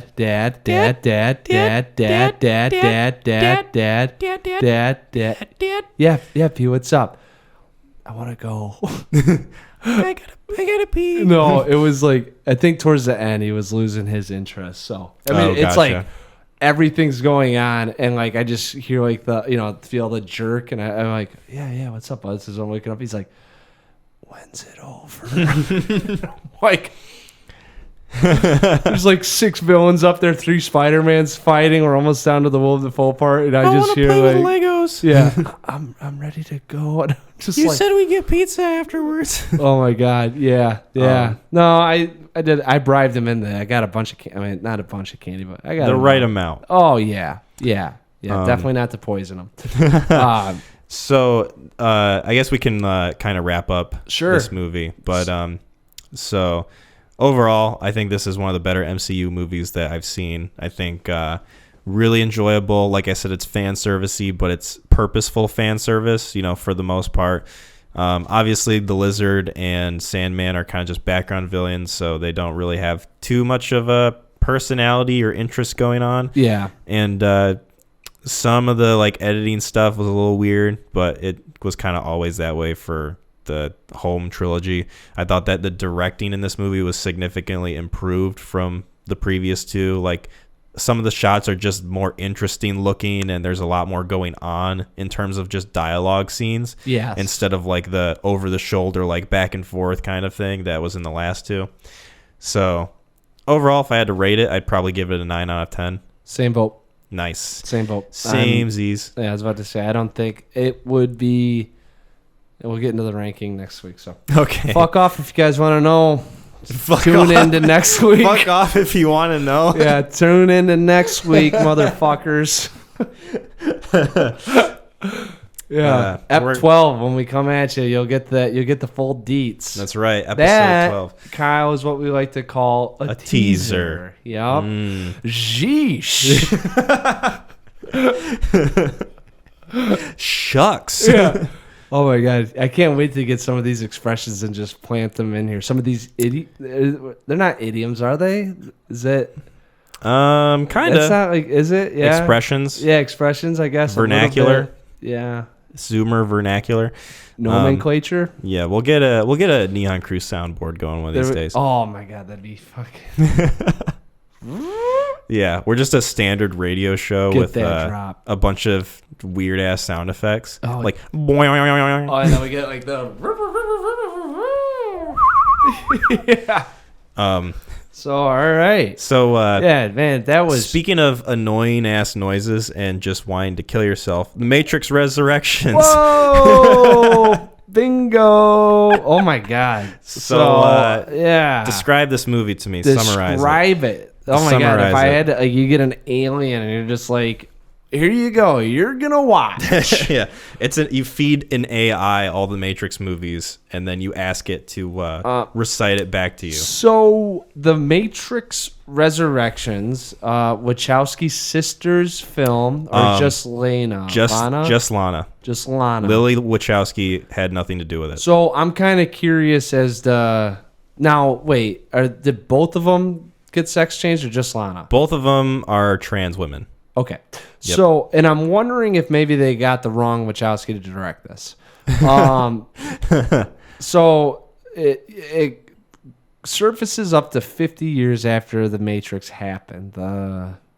It's like, I don't remember the exact timeline. It's a significant amount of time. They do. It's like, because they talked about, well, actually it could be 100 and something years too, because they said you've only aged 50 years, but it's like, anyways, it's a good amount past the Matrix. And we kind of get back and then we see Neo and we get a little bit taste of the Matrix, and it's bringing Neo back in. And I watched it twice now. I've had to go through this shit twice. Bro, I'm sorry. Why? Actually, 3 times, really. 3 times? Well, I'll get into it. Okay. And essentially, and I'm still trying to figure out why they brought Neo back into it. I think it was to help out with the machines and get Trinity back, but I don't think that they needed him or her back in to protect anything because they were already well protected. So, yeah, that's it. And it's a huge bunch of member berries, I think they call them. What's your thing that you called... Dinkelhoffs. Dinkelhoffs. There's a Dinkelhoff in this. There's a couple Dinkelhoffs. It's in it, dude. So, anyways, let me get... And all right, so Neo's got to get Trinity, and they enter the Matrix to get Trinity, and there you go. That's it. Oh my god! And fucking. So did you watch this movie at home or in theaters? Okay, so I saw this. You saw it 3 times, so let's address that first. I guess Christmas Eve. Merry Christmas. Yeah, so I hung out with a friend, his girlfriend, and a bunch of there's a group of us, 8 to 10 of us, and we hung out. And I got back home, and it's like, I don't know, 12:30, and I was like, I want to watch something. I'm still awake, and I'm like, all right. And The Matrix. I was like, I didn't realize that came out. I'm gonna throw that on. That'll be a nice Christmas treat. I got through maybe 40 minutes to an hour of it. Kind of fell asleep. I mean, not on the merits of the movie, but I was just kind of like... You were worn out. Yeah, exactly. So I was like, not fair. I'm going to turn it on tomorrow and kind of see where I'm... And I found out I got like 40, 50 minutes into the thing, which I was kind of impressed with. But then I throw it back on and I'm watching it again. And this time I'm awake and I'm like... I wish I was asleep. Took a nap. I fell asleep and I was dozing in and out of this thing. From the content of the movie. Oh my... Dude. And so then... Justin came over, so we were hanging out, and I was like, dude, I got to watch this for the podcast. I was like, have you seen it? He goes, no. I go, all right. I was like, let's watch this. I can actually see it in the full viewing of it, see if it's really at... So Christmas Eve night, I was doing the rating in my head.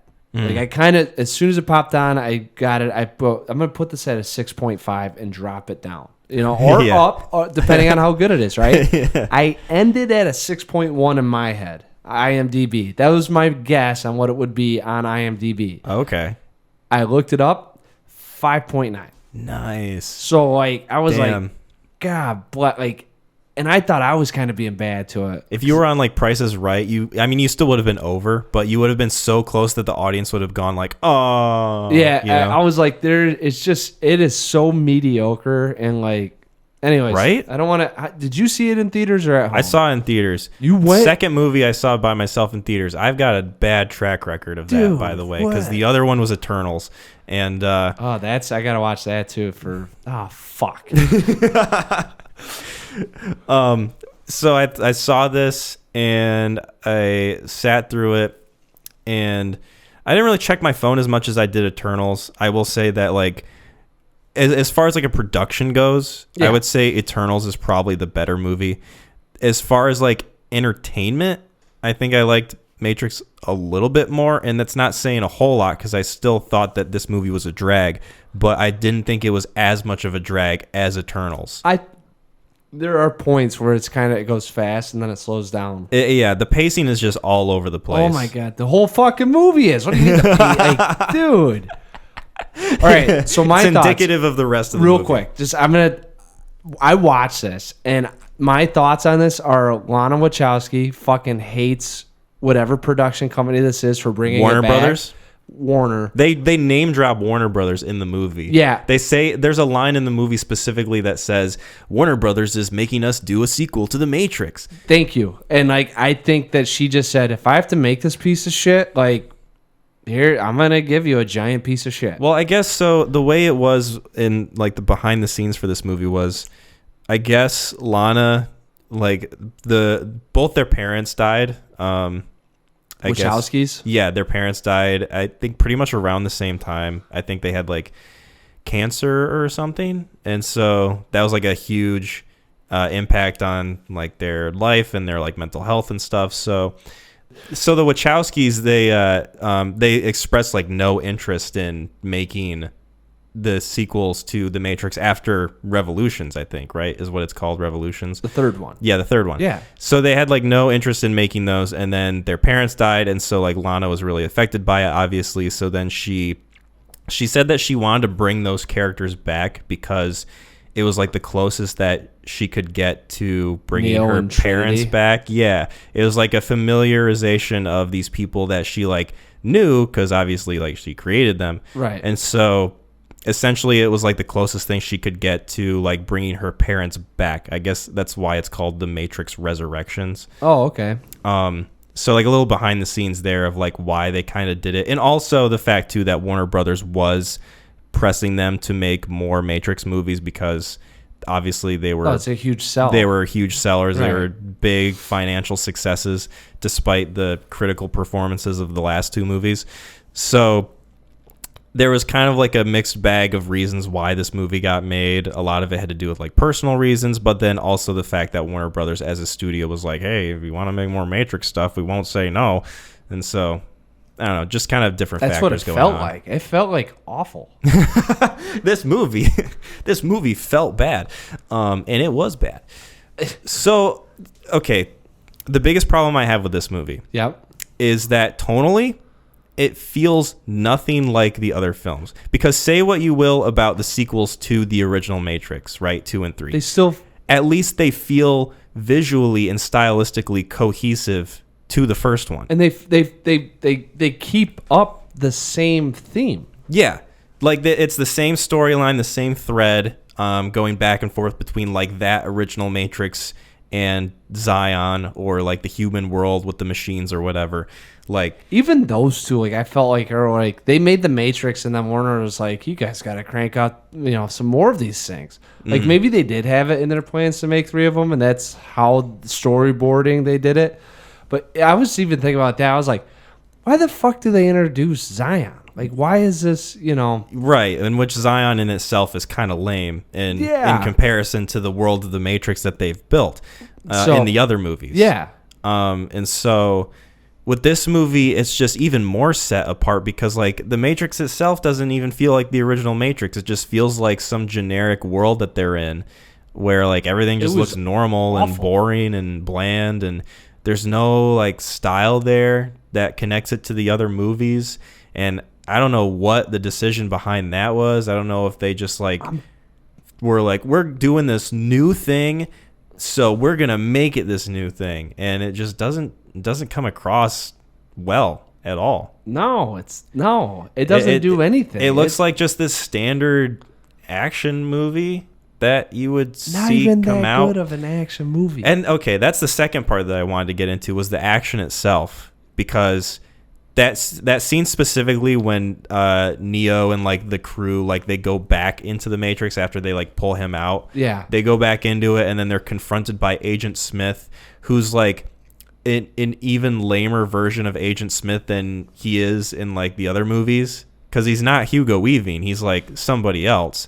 And so when they go back to that and the fight breaks out between all of them, and there's like all these different like 1-on-1, like 2-on-1 fights going on, and all this like mayhem, you can barely tell like what's happening. Like, all right, is this person fighting this person? Like, what is exactly going on here? What's like the motivation for why they're fighting? And you can kind of get like, oh, Agent Smith hates him because he's Agent Smith, but then like these other characters come out, like they bring back the French guy. Oh, dude, from the second movie. I forget his name. He's like I remember. He's the one that like kidnapped the Keymaster or whatever. Yeah, no, he was in the second one. He was the Merovingi. Yeah.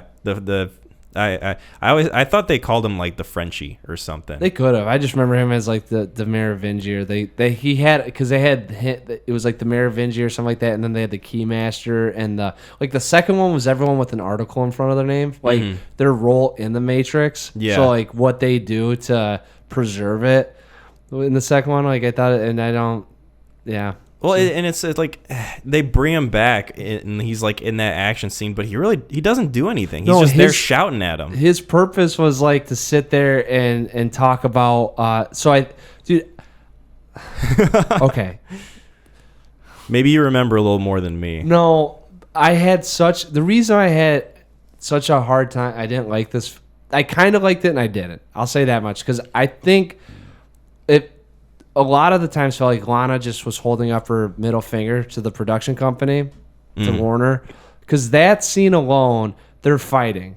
you have all this stimuli going on while they're going, you got 9 bodies, everyone they bring, and the Merovingi just sitting there, and he's walking back and forth, and he's pacing, and he's talking about the problem with the world today, and with kids, and with people on their phones, and not paying attention to what's really going on, and how that he might have been like a metaphor or like so he was kind of a commentary dump, basically. Exactly. Saying like this, I used to be this like important person, and now with all this other shit going on, you guys can't even focus on the fucking thing, and that's why I'm here now. This is why I'm on this stoop peddling this, because, dude, it was so...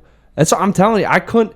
Everything in this, I just felt like she didn't give a fuck. It didn't help that the scene felt like it was bombarding me with like sensory overload, with like all the different quick cuts and like the camera angles and like the really sloppy action going on. It was awful. I barely understand what was happening. That, and then the zombies. Like, let's do a zombie thing in here. Like the horde. Like, dude, like what was up with that? The zombies stopped being popular in like 2013. I'm telling, like, there's so much shit in here that like it just really seems like I'm gonna do a grab ass. I'm gonna pull a theme out of a hat, and we're just gonna do it. We're gonna make it somewhat meta too. Like let's have Neo be from the Matrix. Remember the Matrix. Make a game about the Matrix, and then go back into the Matrix. Like I want to talk about that whole meta air quotes aspect of this movie that they like introduce for like the first 30 minutes of it or whatever, where like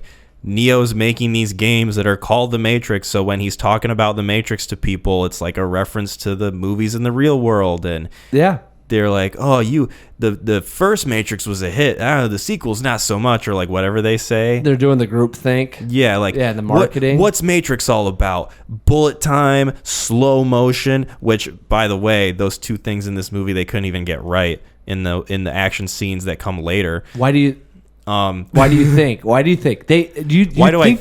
you think they couldn't do that? Like, do you think that she didn't know how to do that? I don't know why she wouldn't, because she worked on the first 3 movies. Say what you will about the sequels, but at least the action in those movies, for the most part, was well choreographed and looked interesting. Right. Like, I don't understand why it looked so generic and bad in this movie. And the way that Keanu Reeves does that whole thing where he pushes his arms out and makes a force field is so cheap and lazy to me. Like, we know Keanu Reeves can do action. Like, we know that he puts in the work for any movie that he's in, and he's willing to like get down and like do most of his own stunts. So why would you why would you relegate his character's like final awesome move to like that lame ass like push his hands out and like make this force field redirect the missile into the helicopter kind of thing? It looks boring and bland, and I don't understand the decision behind it. I don't either. I didn't realize that was like the movie was ending when that happened. Like, that's how bad it was. Is that like when those things happen, you're supposed to have this awe-inspiring, like when he flies and he catches Trinity. Yeah, that whole setup is fucking unreal. Mm-hmm. Like, if you think about the movie starts, you don't know what's gonna happen, and all of a sudden it's like he won't get there, and then boom, fucking does it.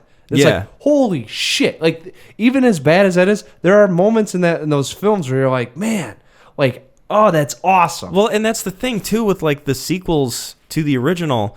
They're not great. Obviously, they have like moments. They're heavily flawed, but you can give them credit for certain aspects. Like the 100%. Action in the second one is really good at the end of the movie. Even when they get into like they're picking up the Keymaster and they're kind of fighting with in the Himalayas, the twins or whatever. Yeah, and they're fighting in the Himalayas. I mean, I know that there's like a lot of string pulling and whatnot, but it's still there was maybe not visionary, but at least they tried. At least you could comprehend what was happening. Oh my god. Yeah, and it didn't look sloppy. It looked tight and planned out and choreographed really well. This one was just like, just swing your arms or some bullshit and we'll film it maybe. Oh my god, what notes? So I was writing down notes. All right, so hit me with some of your notes. All right. So the first thing I put down, satire ?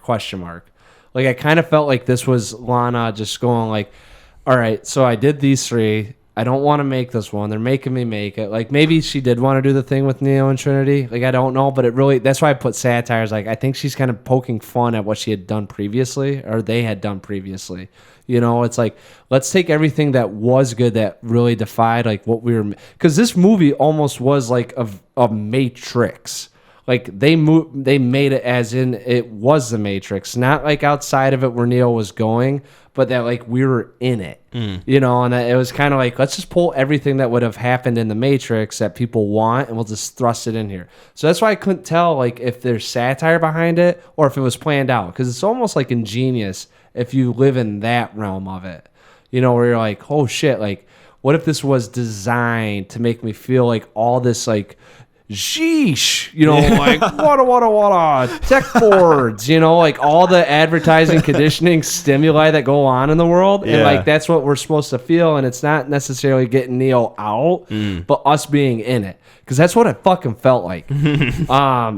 I don't know, man. That might be giving them too much credit. Wait, that's why I put satire, because that's why I get in. I think they made it, and we're like this to Warner Bros. Like, fuck you. Middle finger. We'll just, you know, there are scenes of zombie fighting. The what'd you call it? The Narfunkel? The Dinkelhoff. The Dinkelhoff on the ship. The Narfunkel. I couldn't think of what you called it, but I was like, there's a Dinkelhoff. Like in every like poorly constructed films. I'm like, why are there just Dinkelhoffs? So yeah. How many, like, you got more notes, I'm assuming? Oh, dude, I got, if you want to touch on whatever you want to touch on. So I just really wanted to quickly bring up the Jada Smith character.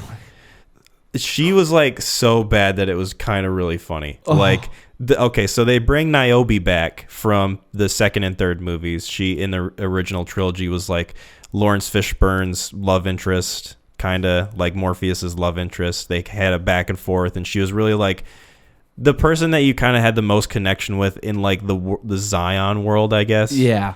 And so she in this movie, like, time passes in like the world of like Zion with like the humans and the machines, and she's like super old, and she has like this makeup on that makes her look old, and she's walking around like she's an old frail lady, and she's like, Neo, I remember the words Morpheus said to me. And it comes across so cartoonishly bad that I just couldn't help but laugh. Awful. I didn't even recognize. I saw her. I was like, that can't be Jada. And I was like, is she like, and like, you know, it's makeup, but it's like, how old is she that they have to make her look that old? Like, she's not. She's like the same age as like Carrie-Anne Moss and Keanu Reeves, I'm pretty sure. Maybe even like a little bit younger. Yeah, like just right there with them because they all made it at the same time. It's like, okay, you try to make her like this old, like almost Oracle type figure, but it just, you know that she's not that old in real life, and it comes across as so disingenuous. And then they try to make her like this like opposing figure to like the heroes in the movie, where she's like, You went behind my back and freed Neo, and I told you not to, but you did it anyway, and I like that Neo's back, but I'm gonna punish you, sort of thing. 100 points to Hogwarts. Yeah. Yeah. Dude, minus 5 points to Gryffindor. Yeah, like.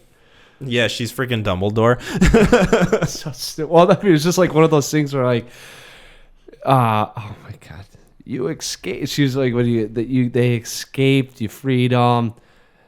Who wants to volunteer?" Well, because like, yeah, and then like this, she steps up and is like, "I was gonna make you go anyways." Yeah, just like, all right, why are you being petty? It was so. Oh my God! Not only that, but I'm like watching. I was like, oh, so bad. Like not even clever. Like, all right, like great. And then everyone else. I thought that was kind of fun because I think in the third one, no one stepped up when Morpheus went. It was like they forced one more guy to go. Yeah, remember? And then so this time they all kind of like, here we're in it for Neo. Well, and it's like Neo comes back and she knows that he's like this really important figure, and like he basically sacrificed himself in the last movie, which I mean really didn't matter with this movie. Now it kind of cheapened the sacrifice that he made at the end of the third one. And he's like, I like that you're back, and I missed you. Anyway, here's this room that you can't leave.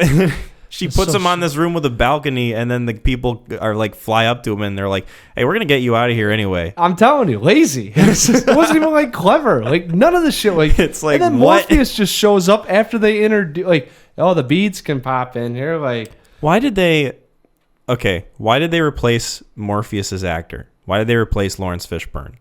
That's my question. Because Lawrence Fishburne has said that like he would have done this movie if they had asked him to be in it. But yeah, because they didn't want to do it, and they're like, we don't want anyone to be genuine in this thing. Well, still though, like the person that they get to replace him as the character of Morpheus is so personality devoid and dry and just. You didn't like him? Not really. No, I thought he was. I thought he was pretty bland compared to Lawrence Fishburne's character in the other ones, where he's like kind of got that snarkiness about him, and he's a little rebellious, but he's also like really adamant that Neo's the one, and he's got that high amount of faith in him.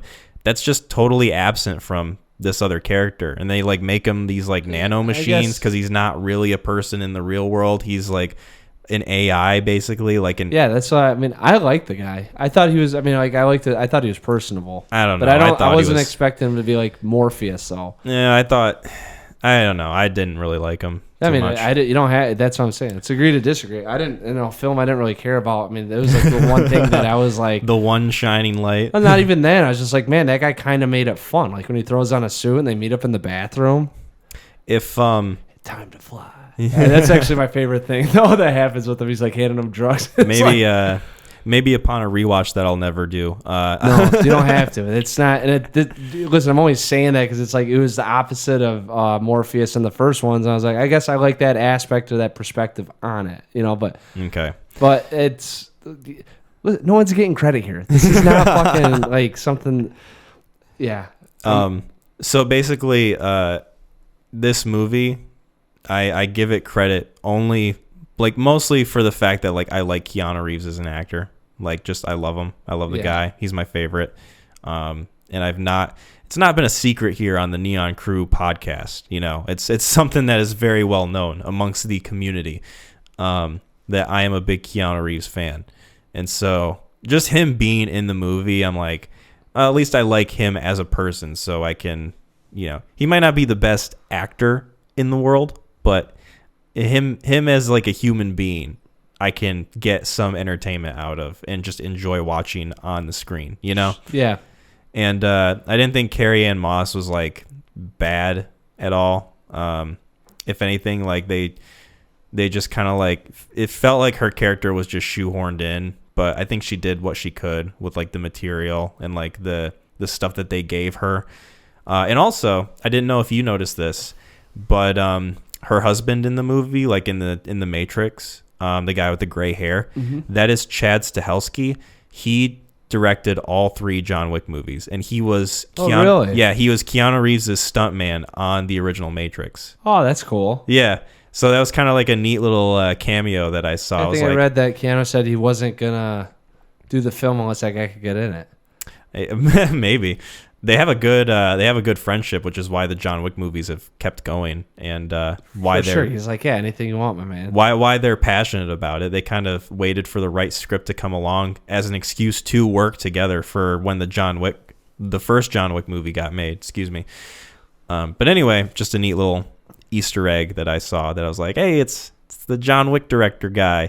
I really like him. He's cool. Yeah. No, I don't know that guy that well, so. Yeah. But. Yeah. He's great. But no, I'm trying to think of something I like other than Keanu Reeves. There's not. There was.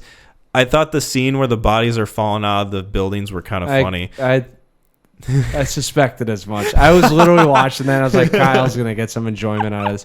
It reminded me of The Happening. I mean, when the bodies are falling. You mean the M. Night movie? Their bodies dropping out of that. I was thinking of the day after the Tomorrow War. Oh yeah, that too. When they're like falling from the portal. Yeah. Oh God. Yeah, no, I just thought that part was like just kind of hilarious. I had a little bit of a snick, like when the guy's like sitting there and then he transforms, he just hurls him out of the. Yeah, he just yeets himself out of the window. The first time he does it, you're like, what the? And then all of a sudden you realize like, oh, they're human dive bombers. Yeah. Or well, see, whatever. What did you think of? We can wrap this up here pretty soon, but what did you think of NPH as the villain? I liked him. I thought he was. So this movie, to have a therapist in that position that he was in is really bizarre to me, especially with what the Wachowskis are probably going through mentally. So I thought it was peculiar occupation. Or vocation. It definitely the purpose that he served in the beginning was to kind of like acknowledge that sort of meta aspect that they were going for. Yes. And then later, of course, he becomes like the main villain of the movie, and so he's the reason why like the Matrix is existing still. It's peculiar to me too because Neo is the hero of the film, right? Almost, it could make almost a case for Trinity. Yeah, I was gonna say Trinity is kind of like the figure that they're trying to break free from the Matrix, and so like she's kind of the Neo of this Matrix in a way. And that's where I thought it was kind of weird. Where you're like, anyway, I mean, I thought it was just odd that it was a therapist dealing with the hero of the film, trying to keep them from the Matrix.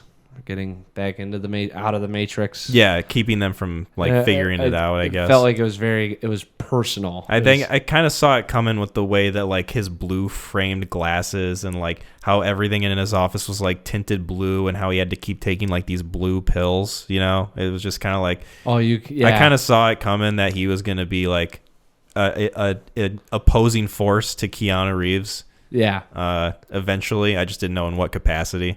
Psychologically. Yeah. And then, of course, they try to do the Agent Smith thing, but they couldn't get Hugo Weaving back because of scheduling conflicts. So they cast this young guy, and he's like, I'm back too, but I'm even more handsome and perfect than ever. So, guys, like people liked him. Because I was reading a couple reviews. Did they? So that guy, he's in Mindhunters. I can't remember the character's name. He's a young up-and-coming actor. I like him as an actor. He's been in some stuff, and I mean, is that bad? As an actor, he's not terrible, but I mean, I think just the character was mishandled. Oh, 100%. I didn't care for it at all. I mean, how about the fucking how do you say it? Deus Ex Machina? I mean, Deus Ex Machina. Deus Ex Machina. I mean, probably not up to that code, but like, you know what? Me and you always fight. I don't want to see you die yet. I'm gonna get him. Yeah. Hey, he like becomes that's how the shit works sometimes, and just like walks out. Yeah. Like the enemy of my enemy sort of thing. Kinda. Yeah, but it's just totally like out of left field. Like, okay. At least there's a little bit of a build up in the first Matrix with all that's going on between the machines and the real world, and how Agent Smith is just like becoming a virus. He can fit into that, and how that works out between like, this is how we help each other is take.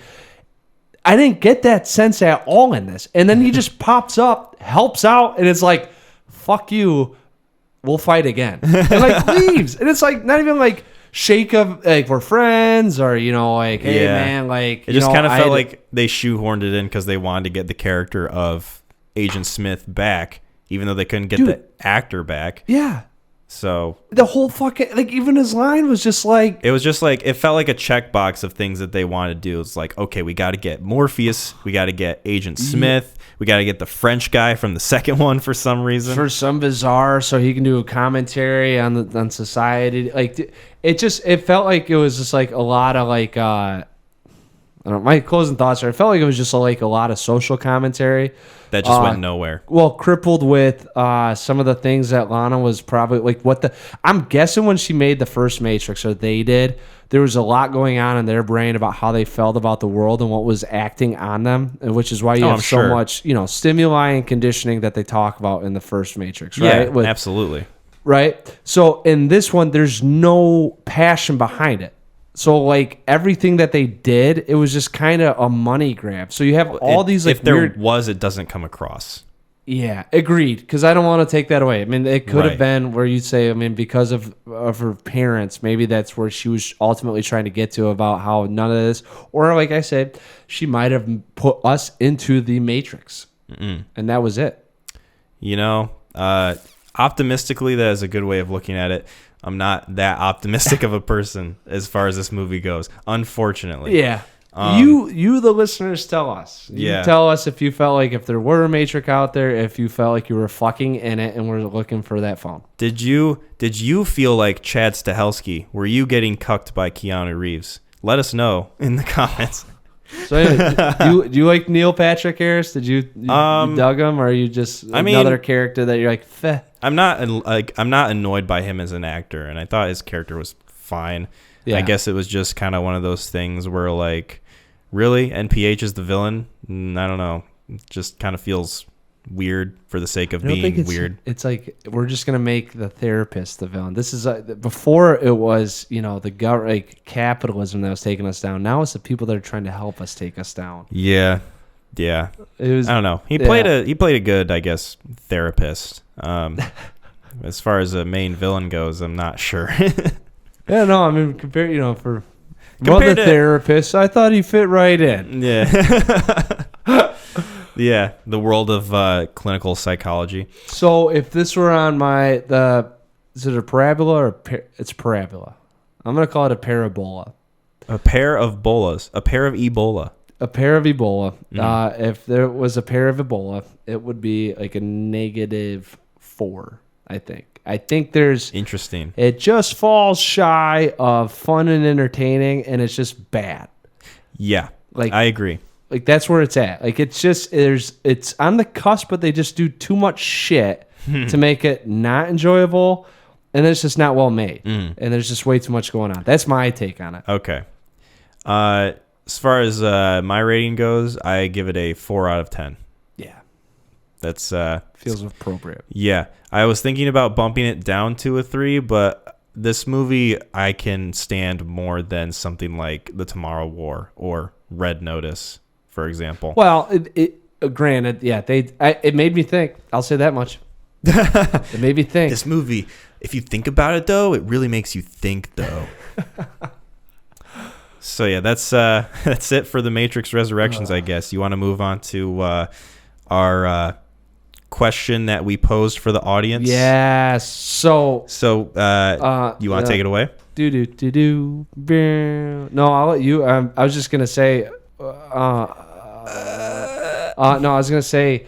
Are we only allowed to say one, like our guiltiest pleasure? The other criteria too that I kind of thought about. I was like, you know what else is a guilty pleasure? A movie that you need to stop watching when you need to watch other films. Yeah, right. Like you're watching this movie again. There's so much better stuff out there. My guilty pleasure in that sense would be The Big Lebowski. Well, I was thinking what we could do is we could so the question that we posed for Facebook and online in general, I guess, is what is your guilty pleasure movie and why, I guess. Some people didn't say why, but that's okay. So I figured what we'd do is we'd read their responses, kind of commentate on them a bit, and then at the end of all that, we can say like our guilty pleasure movie or movies. Sure. Yeah. People like hearing feedback. So I guess we'll start with my mom. Oh! My mom left the comment. She says that her guilty pleasure movie is Sharknado. All of them. 12? There's like 5 or 6 of them, I think. Wow. Yeah. Never seen them. They're like the Asylum style, like sci-fi movies. I mean, I know what they are, but they're they've got some value in terms of like, yeah, they're bad, and you can make fun of how bad they are. It's good. But like, here's the thing, right? The first like 2 movies are kind of like that. Like they're so bad it's good. By the 3rd movie, you can tell that they just really are trying too hard to be bad.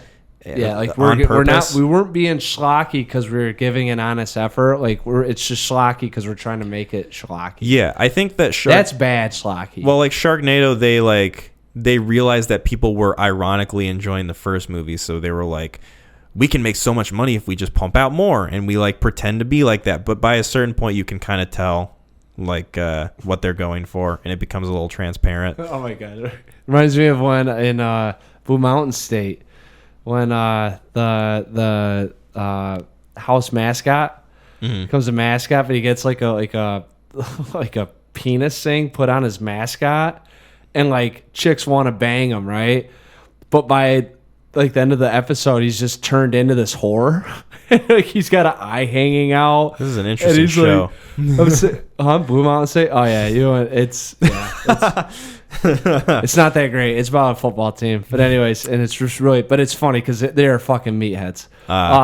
Gotcha. So anyways, that kind of reminds me of like at first your heart's into it. It's like, oh man, this is such a great idea, but then you do it so many times, you just turn into this colossal fuck. You know, where it's just, I mean, they're doing it for money, and it's the same sentiment. That's what, like, it's just like by the now, not because I think from what I've heard, the first 2 or 3 are like good, maybe bad good. Well, I mean, they're enjoyable. Yeah, I think they kind of get repetitive. So your mom, she's like, even if you threw the 6th one on, she'd have just as much enjoyment as it from the first. Probably, maybe. Maybe not as much as the first couple movies, but you know, it's still there. So yeah, that's what she says. And then Kaylin says Ghost in the Shell, the 2017 live action one. I never actually watched it. Ghost in the Shell? The one with Scarlett Johansson. Oh yeah. It had a little bit of controversy because she killed a guy on set? Yeah, that's exactly it. No, it's because Ghost in the Shell is like it's a manga or like an anime. It's based off like this Japanese property, so people were upset because Scarlett Johansson is obviously not Japanese. Oh, yeah. So people were accusing it of being like whitewashing sort of thing.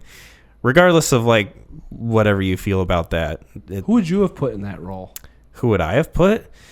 I mean, I don't really know exactly. I don't know the Ghost in the Shell story, so I can't properly say, I guess. I guess if I had to go with like instinct and the most accurate, I wanted to be Will Smith, probably. Yes. CGI'd or live? Obviously CGI. We want the irony. Yeah. The live action. Because there's going to be CGI anyway, so they might as well just go all out, right? True. I like it. Yeah. So that would be my pick. But it's very appropriate. Did you watch that movie? Ghost in the Shell? Yeah. No, but I have an idea. Because I'm kind of seeing Scarlett's. That's who I was going to guess when you were saying who did that. Because I'm seeing a blonde-haired gal. Oh. I think she had black hair. Yeah, that's what I'm trying to think. Are you thinking of like an actress to play? No, isn't she like in a white costume with black hair? It's like, she's white in the movie, I'm pretty sure. And so I would guess. Yeah. That'd be bad if they did anything else. Then I could see a lot of controversy. Right. Gosh. Tropic Thunder situation. So Drew has one for us. Our boy Andrew. Yeah, you got your cardboard cutout here, Drew. He says Cat in the Hat 2003, and he has a list of reasons why. I did, yeah. I read them off. Okay, he says childhood nostalgia, Mike Myers in a cat costume, so I think Drew's a furry, can be viewed as a comedy or horror film. Yeah, you're not wrong. Color scheme similar to that of a Wes Anderson movie. Very true. Yeah, probably like Life Aquatic or something. Yeah. Best cat film ever made. I don't know about that. Have you seen Tom Hooper's Cats? Really? I was thinking Milo and Otis. Oh, that's a whole other issue. That movie right there. Because I'm a Homeward Bound kid. Oh, yeah. There it is again. Well, I don't want to get into the whole PETA thing. Yeah, I was going to say, at least Homeward Bound didn't abuse the animals. Yeah, well, they were fucking talking, and animals can't fucking talk. They made it work in Homeward Bound. Yeah, there were so many safety measures in that movie. Milo and Otis going back any and kind forth. of animal abuse whatsoever. Are you kidding me? 2 hours of adventure with those two? When you were a kid, you had no idea what PETA was. Everyone wants to gripe about what happened 20 years ago. Listen, I'm not... Laws were changed, all right, for rightfully so, but at the time... I'm not here to argue about the the quality of story with each movie, or like the ignorance of childhood perception going on with during that time with talking animals in movies. Yeah, I'm talking about the ethical merits of shooting a movie where they don't kill animals in order to make the story work. Like that's something that you cannot say. Allegedly, that's something that you cannot. Allegedly, no, it happened. Yeah, well, how do we know it didn't happen in Homeward Bound? Because they detailed all the safety measures that they went through. You know what a snuff film is? Yes, I know what a snuff film is. Then how do we know that it didn't happen with any one of those creatures? Because they made a detailed description of the shooting process of Homeward Bound as a movie. Yeah. So it's got a .44 caliber, and they took a dog out to a shed. No. The shooting process has probably got 3 parts. That you're thinking of the wrong kind of shooting. Jesus, Kyle. I will defend Homeward Bound in my dying breath, which, is something that I would have in common with the animals in Milo and Otis. Yeah. A dying breath. Yeah. Well, yeah. Anyway, cinematography from Oscar-winning Emmanuel Lubezki, which I did not know for Cat in the Hat. Who directed Cat in the Hat? Drew Burton? Directed? Yeah. Drew Burton. Who's that? Not Drew Burton. What am I? Burton. Tom Bergeron?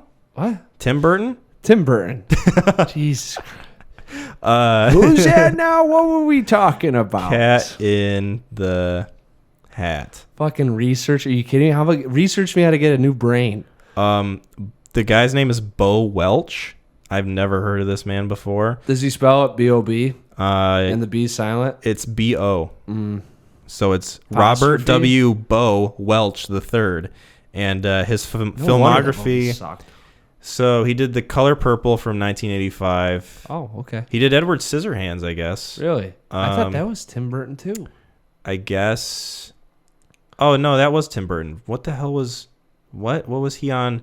Oh, as a production designer. Okay, never mind. Hey, Bo, you finally got your chance. Okay. He's only directed 4 things. Shocking. This movie called Secret Agent Man from 2000. Agent or Asian? Agent. Okay. The Tick. 2 episodes of The Tick, like the old 2000 series. The Cat in the Hat, which was nominated for the Golden Raspberry Award for Worst Director, by the way. And then 5 episodes of that series of Unfortunate Events movie. Lemony Snicket's? Or show that came out on Netflix, I think. Yeah, Lemony Snicket. And those are the only things that he's ever directed. So it's not a great telling. But I guess the cinematographer, he for Cat in the Hat, he also did Birdman, The Revenant, and Gravity. He was a what now? The cinematographer. Lead. Huh? Bo? No. The Emmanuel Lubezki. Oh. Sorry. No, that guy. Bo didn't do jack shit, but Emmanuel, I guess he's got a nice resume for maybe he was doing movies it that he for a worked friend on. or something. Where he's it was a favor. Yeah, he lost a bet. It's instead of sucking dick, he's like, you can shoot the Cat in the Hat. He's like, I'd rather be sucking off dudes right now. Yeah, like halfway through that thing. That movie, and I've seen it once or twice. Preston really liked this. I saw it once, I think. We'd watch it a little bit because he got into his Cat in the Hat phase when he was like 2 or 3. So we kind of watched that, and there's a couple. They got some raunchy moments in it. I was gonna say, I'm surprised that you. I guess he won't remember anything. I'd never seen it until I watched it with him. He's not gonna know what's going on. But I'm watching. I was like, you're like, thank God he's young enough to forget this. Yeah, there's some politically incorrect stuff here, and then with the mom, there's some, and then Baldwin, Paris Hilton's in the movie too. She's in the club in the dance scene. There's I don't remember that. Yeah, it's he goes into this small box and it's this giant club. It's kind of a Doctor Who. Oh, it might have maybe Nicole Richie was there with them too or whatever. Yeah. Anyways, all right. That's all we have to say about Cat in the Hat. Justin says, Need for Speed. I love Michael Keaton in it especially. So the movie with Aaron Paul that he did right after Breaking Bad ended, it was the first movie he was in. Yeah, it was. We were talking about it and He's like, I mean, he liked it, and he likes Aaron Paul, and Keaton was in it. I guess Keaton was good. I've only seen a couple scenes from it, but he's like, it's a movie based off a video game, so you know what you're gonna get. Yeah. And I was like, yeah, I think they just grabbed Aaron Paul, and I'm not gonna lie, I feel bad for Aaron Paul because I actually think that was the downside of his career. Was the first big movie that he was gonna get thrust into, and it wasn't the best choice. No. I like this scene. I haven't seen the movie, but I like the scene where he's just screaming in slow motion and like his mouth is like really wide open. He's like, nah. He's like screaming. I don't know. It's kind of memed to where like people use that as like a reaction photo now. Oh, really? Yeah. Nice. It's really funny. So Levi, Gideon's brother, actually. commented. I did see. What's Gideon's last name? I think we can say his last name. Well, if you just said Gideon Schlubberby the third. Is it Hunter? I don't. Yeah, I saw Levi on there, but I saw the Hunter, and I was Hunter. Like, yeah. I was like, I wonder if that's if it's relation. No, it is. You know? He listens to our podcast, I guess. So shout out to Levi. Even though you were roasting me at the Halloween party. Damn. I'm not going to forget that. Yeah. Was that 10 years ago? No, that was this Halloween. Oh, okay. I was going to say, man, you really don't let shit go. I was going to say, I haven't known Levi that long. So he says Fast and Furious Tokyo Drift. Not seen. That's got the quarterback from Friday Night Lights, though. And it's the only Fast and Furious I don't think that really fits into Fast and Furious. I couldn't attest to any of it because I've never watched any of those movies.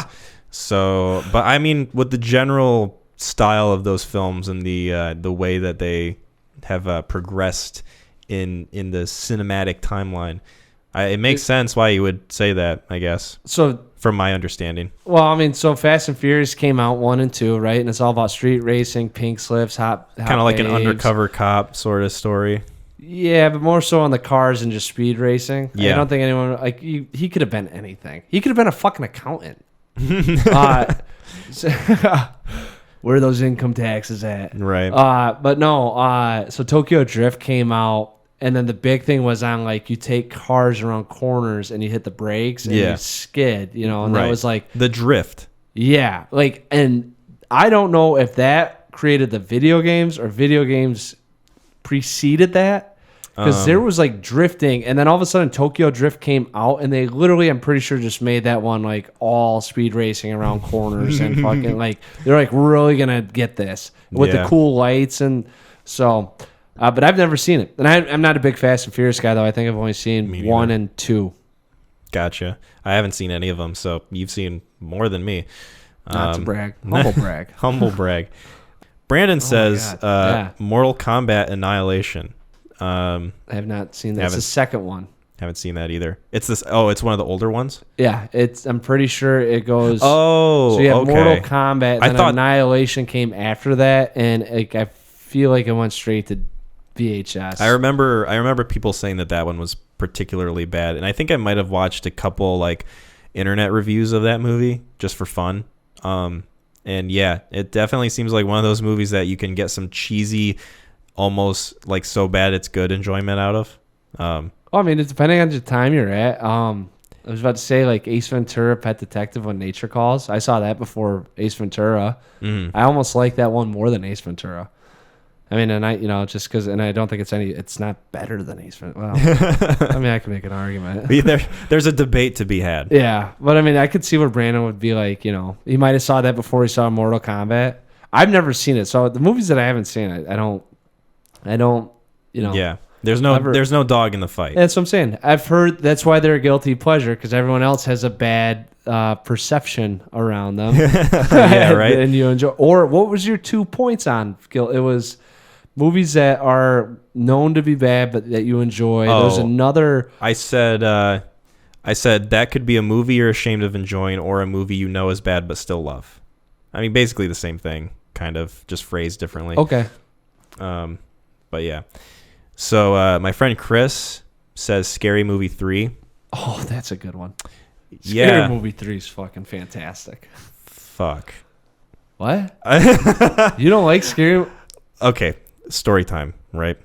So this past summer, close to fall, my friends and I went to like this Airbnb thing, kind of just hang out for the weekend, have some fun, that sort of thing.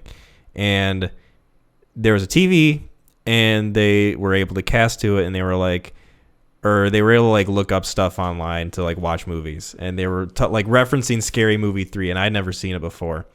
And they threw it on, and I sat there and I watched, and I remember I only laughed one time, and it was when somebody gets flung out a window, and I couldn't even tell you what you're scene. You're big on like things falling out of things. All right. Hey everyone, we're back. If you're confused as to why the tone shifts in the middle of things, is because I'm a big dummy, and I was running this. You couldn't have known that was gonna happen. I was running this file under a disk that had like almost no storage whatsoever, which I had to go through and clear out after this for sure. So the whole thing just stopped in the middle of us talking, and luckily I was able to recover the file and get everything back, so should all still be there. But thank Christ. Yeah, I was very panicked for probably a good 5 minutes, I would say, maybe a little less than that. Oh, we should have told everyone that we had to re-record. Oh yeah, and this was what happened. What they heard before is our second take. Yeah, and if you guys had known that, and this is the things we do for you, man.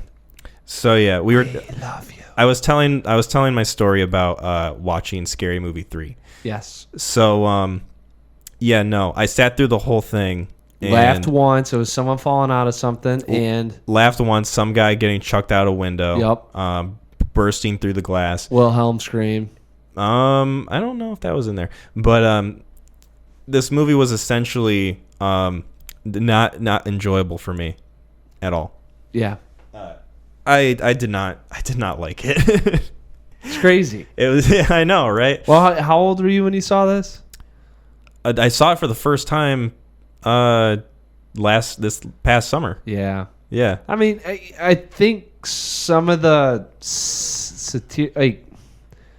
those types of movies, I think there's got to be a certain amount of time that passes. Either it passes or you watch it during the time of the satire. Mm-hmm. Like, because that was all like 8 Mile had just come out, Signs had just come out. So, I mean, like, you're watching it and it's just, they're really poking fun at things that are relatively fresh in your mind. Yeah. So, like, you kind of see it where maybe like not enough time had gone by, or I don't know. Maybe. I just thought it was stupid. Man. And it's not, I put Miracle Whip on my Wonder Bread. Yep. Love it. Chick hat just keeps getting bigger. I don't know. I saw it at a time when it was funny, and I'm glad I saw it. I'm glad you had that experience. Thank you. I had the opposite. Yeah. And now you're gonna get heckled next year at Halloween too. Now, so I hope you're happy. Yeah. Gideon put in an answer. Hey, how about that? Shout out to our boy. He said, "The Fault in Our Stars ain't bad though," which I saw that a while ago, like probably 6 years ago or something. Yeah. And I mean, I agree. I enjoyed it at the time. Obviously, I haven't seen it in a while. At the time. Yeah. You're leaving a little... I'm leaving possibilities for an it sounds like it's a way out now. Like, no, at the time it was good, and now when people are like, "Whoa!" I'm not saying at the time it was good. I'm saying I enjoyed it at the time. That's what I'm saying. Like, are you standing on firm ground that it's a guilty pleasure, or are you just saying if I view it now, it may not withhold? I'm saying that. If I watch it now, I'm probably going to have a different view of it than I watched when I watched it 6 years ago. You know who you sound like? The PR person for Milo and Otis. No, a lot of spinning going on. Listen, here's the thing, right? You were for Milo and Otis. I was for Homeward Bound. I mean, I might have been 5 or 6. I can't tell you the exact age. Gotcha. We know where our tastes stand. Mine is with not abusing animals. Whoa. If you had told young Mac, maybe I'd be different. But of course, at that day and age, I mean, you could just go and kill horses and everyone thought it was all right. And then what are you talking about? IKEA would use it. Dude, like in movie, like in the 70s and 80s, like if they were using horses for stunts, like they'd break legs. Like really? Oh yeah. I didn't know it was that prevalent. I've heard a lot of stuff. I mean, it still, I think, goes on today. Like obviously there's huge regulations involved with animal, safety and protection. So I mean, like back in the 70s, no one cared. That's what I'm saying. In the 90s, like those animals died. I mean, and Grant, let me just say this. No, I'm not. I'm definitely understanding that this is a very good cause to not have animals killed on set. Because, I mean, it's probably tragic to... Could you imagine watching a horse break its leg and then a guy just walk up and be like, sorry, bud? I really can't. It's not something that I can say I've seen before. Shooting a rainbow. Shooting a rainbow? Yeah, it'd be like shooting a rainbow. Something that majestic. Something that spellbinding. I don't know what that is. Spellbinding? Is it a book? You ever watch Sabrina the Teenage Witch? Whoa, I thought you were going to go with The Fault in Our Stars. Yeah. You ever watch Shailene Woodley? Yeah. I did, actually. You ever watch the Divergent movies? Yeah. Big Little Lies. I don't know what that is. And I won't acknowledge it. Okay. So, yeah. I don't know. I have experience with that movie, but upon a rewatch, maybe it'll hold up, maybe it won't. Not sure. Okay. Have you seen it? No. Okay. And Miles Teller's in it too, right? Fault in Our Stars? No, it's the kid from Baby Driver. Oh, really? Yeah. Oh. Mm-hmm. I just know it was like Mandy Moore had one 10 years before The Fault in Our Stars, and I was like, this definitely feels like a carbon copy. Hold on, I'll look it up. There you go. That was in 8th grade, by the way, and I was supposed to have a date to that film, and I asked the chick to go, and she said yes. And then, like, the week leading up to it, it's the first time I ever heard an excuse about why you can't go to a date. And I just took her at face value. What was her excuse? I don't know. Hanging out with friends, maybe. Redacted.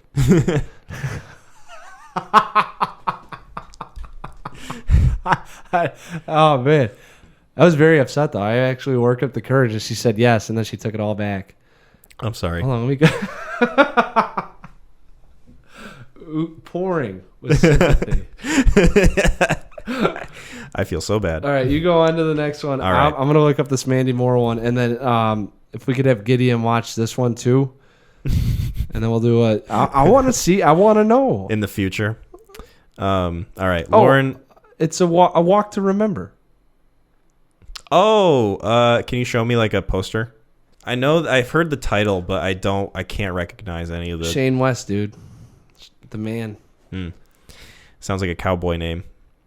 Shane West. Shane West now going into the bull riding arena. He held on for 7 seconds. So Lauren, my friend Lauren says Legally Blonde as an answer. That is Lauren. That's a good one. Yeah, I agree. I watched that movie years ago, like probably when I was like 13. Mm-hmm. It was like playing on TBS one day. They always play it on TBS. Oh yeah, it's a popcorny comedy. It's like TBS's most played movie besides Mean Girls. Like those two films, they fight for like the most played movie on TBS.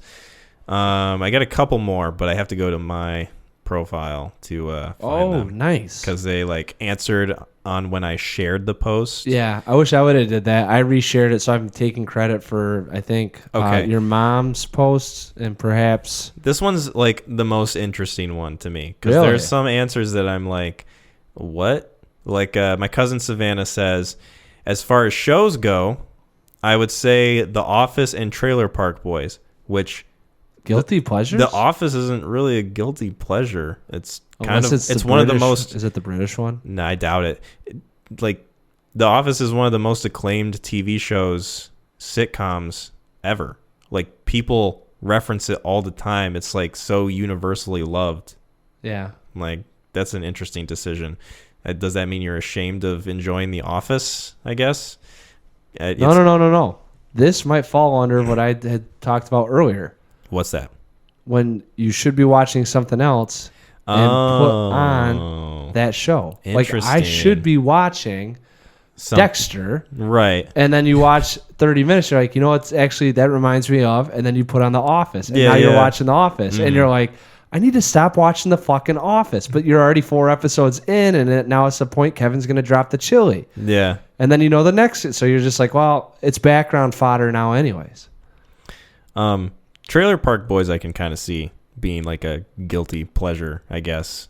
I thought that was pretty acclaimed. I mean, at least when I was in college. It's a decently received show, but I mean, I feel like there is kind of a stigma around people who like it. So you're going off guilty because they're trailer park guys. Yes, I am. Okay.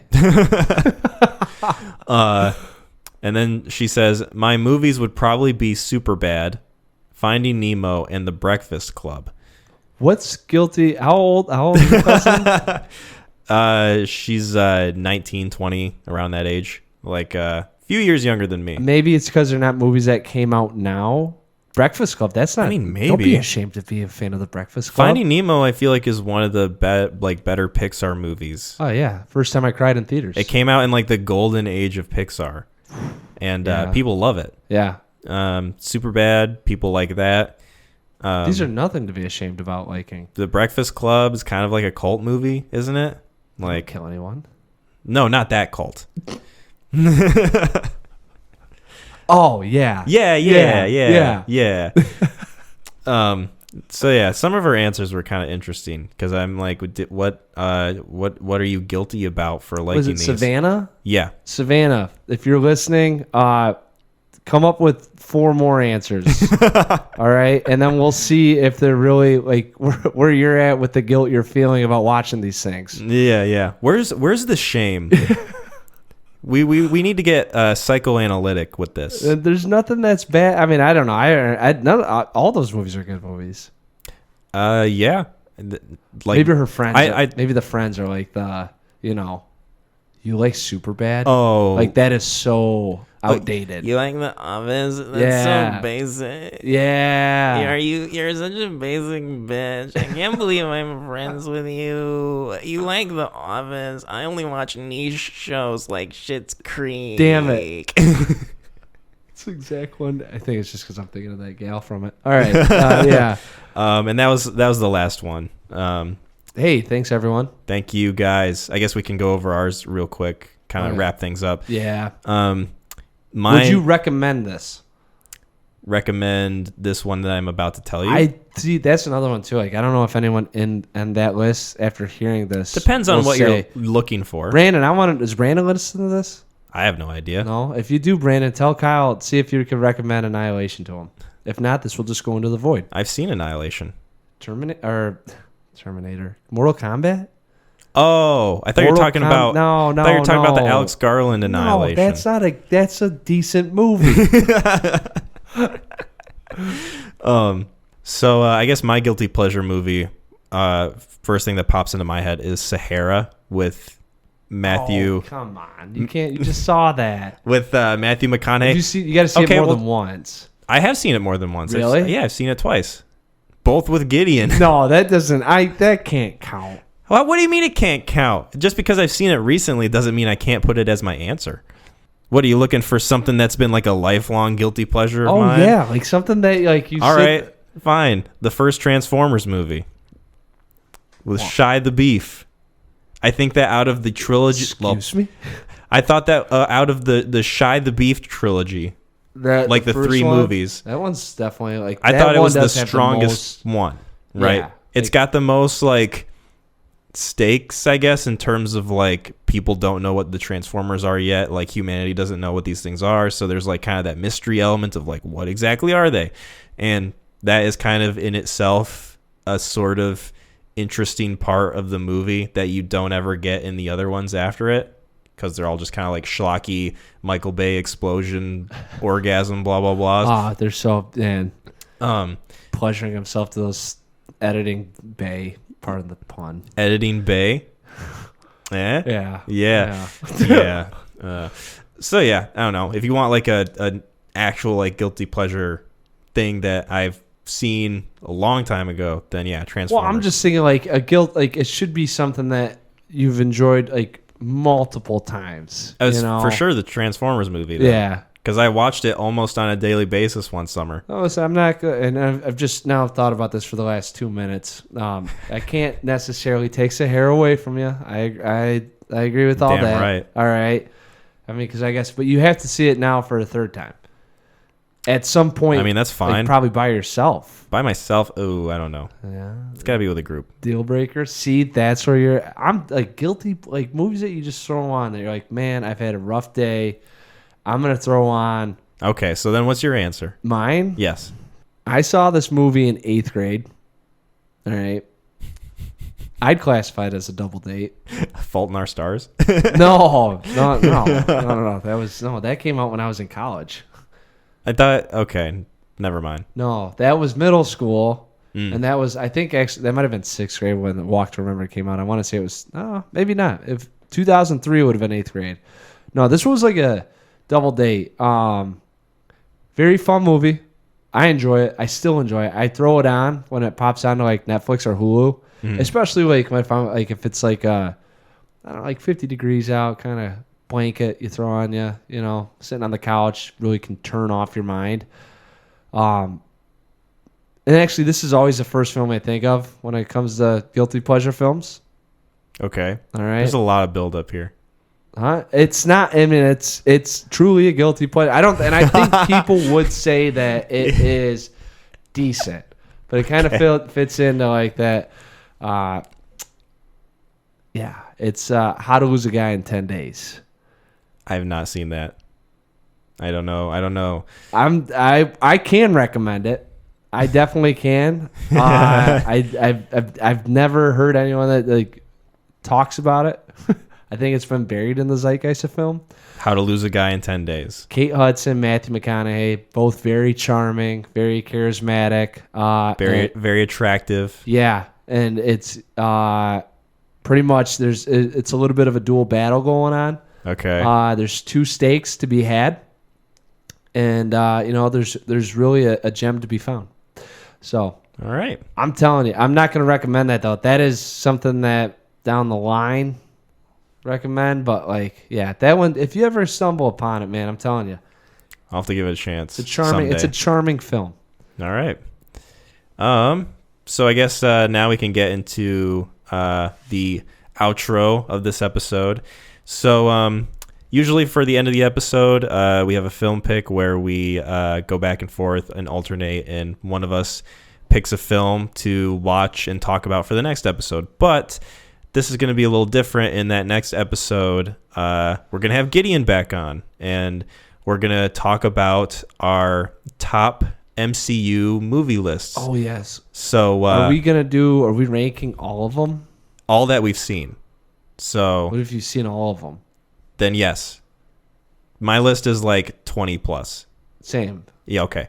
So yeah, it's going to be kind of a similar format to how our A24 movie list episode was, in that we're just going to rank each of us individually our best Marvel movies to our least favorite Marvel movies, and we're just going to kind of go over them and discuss them, talk about all the different MCU stories that have come out so far that we've watched, and kind of give our own thoughts and compare and contrast the list sort of thing. Very similar to what we did in episode 4. Yeah.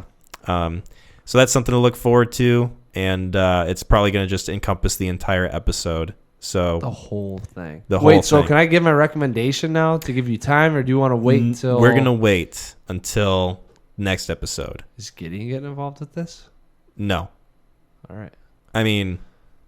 we can do that. We can do something like that in the future. I was just curious. I don't know. You gave me a look like to hold off for a reason. I just, yeah.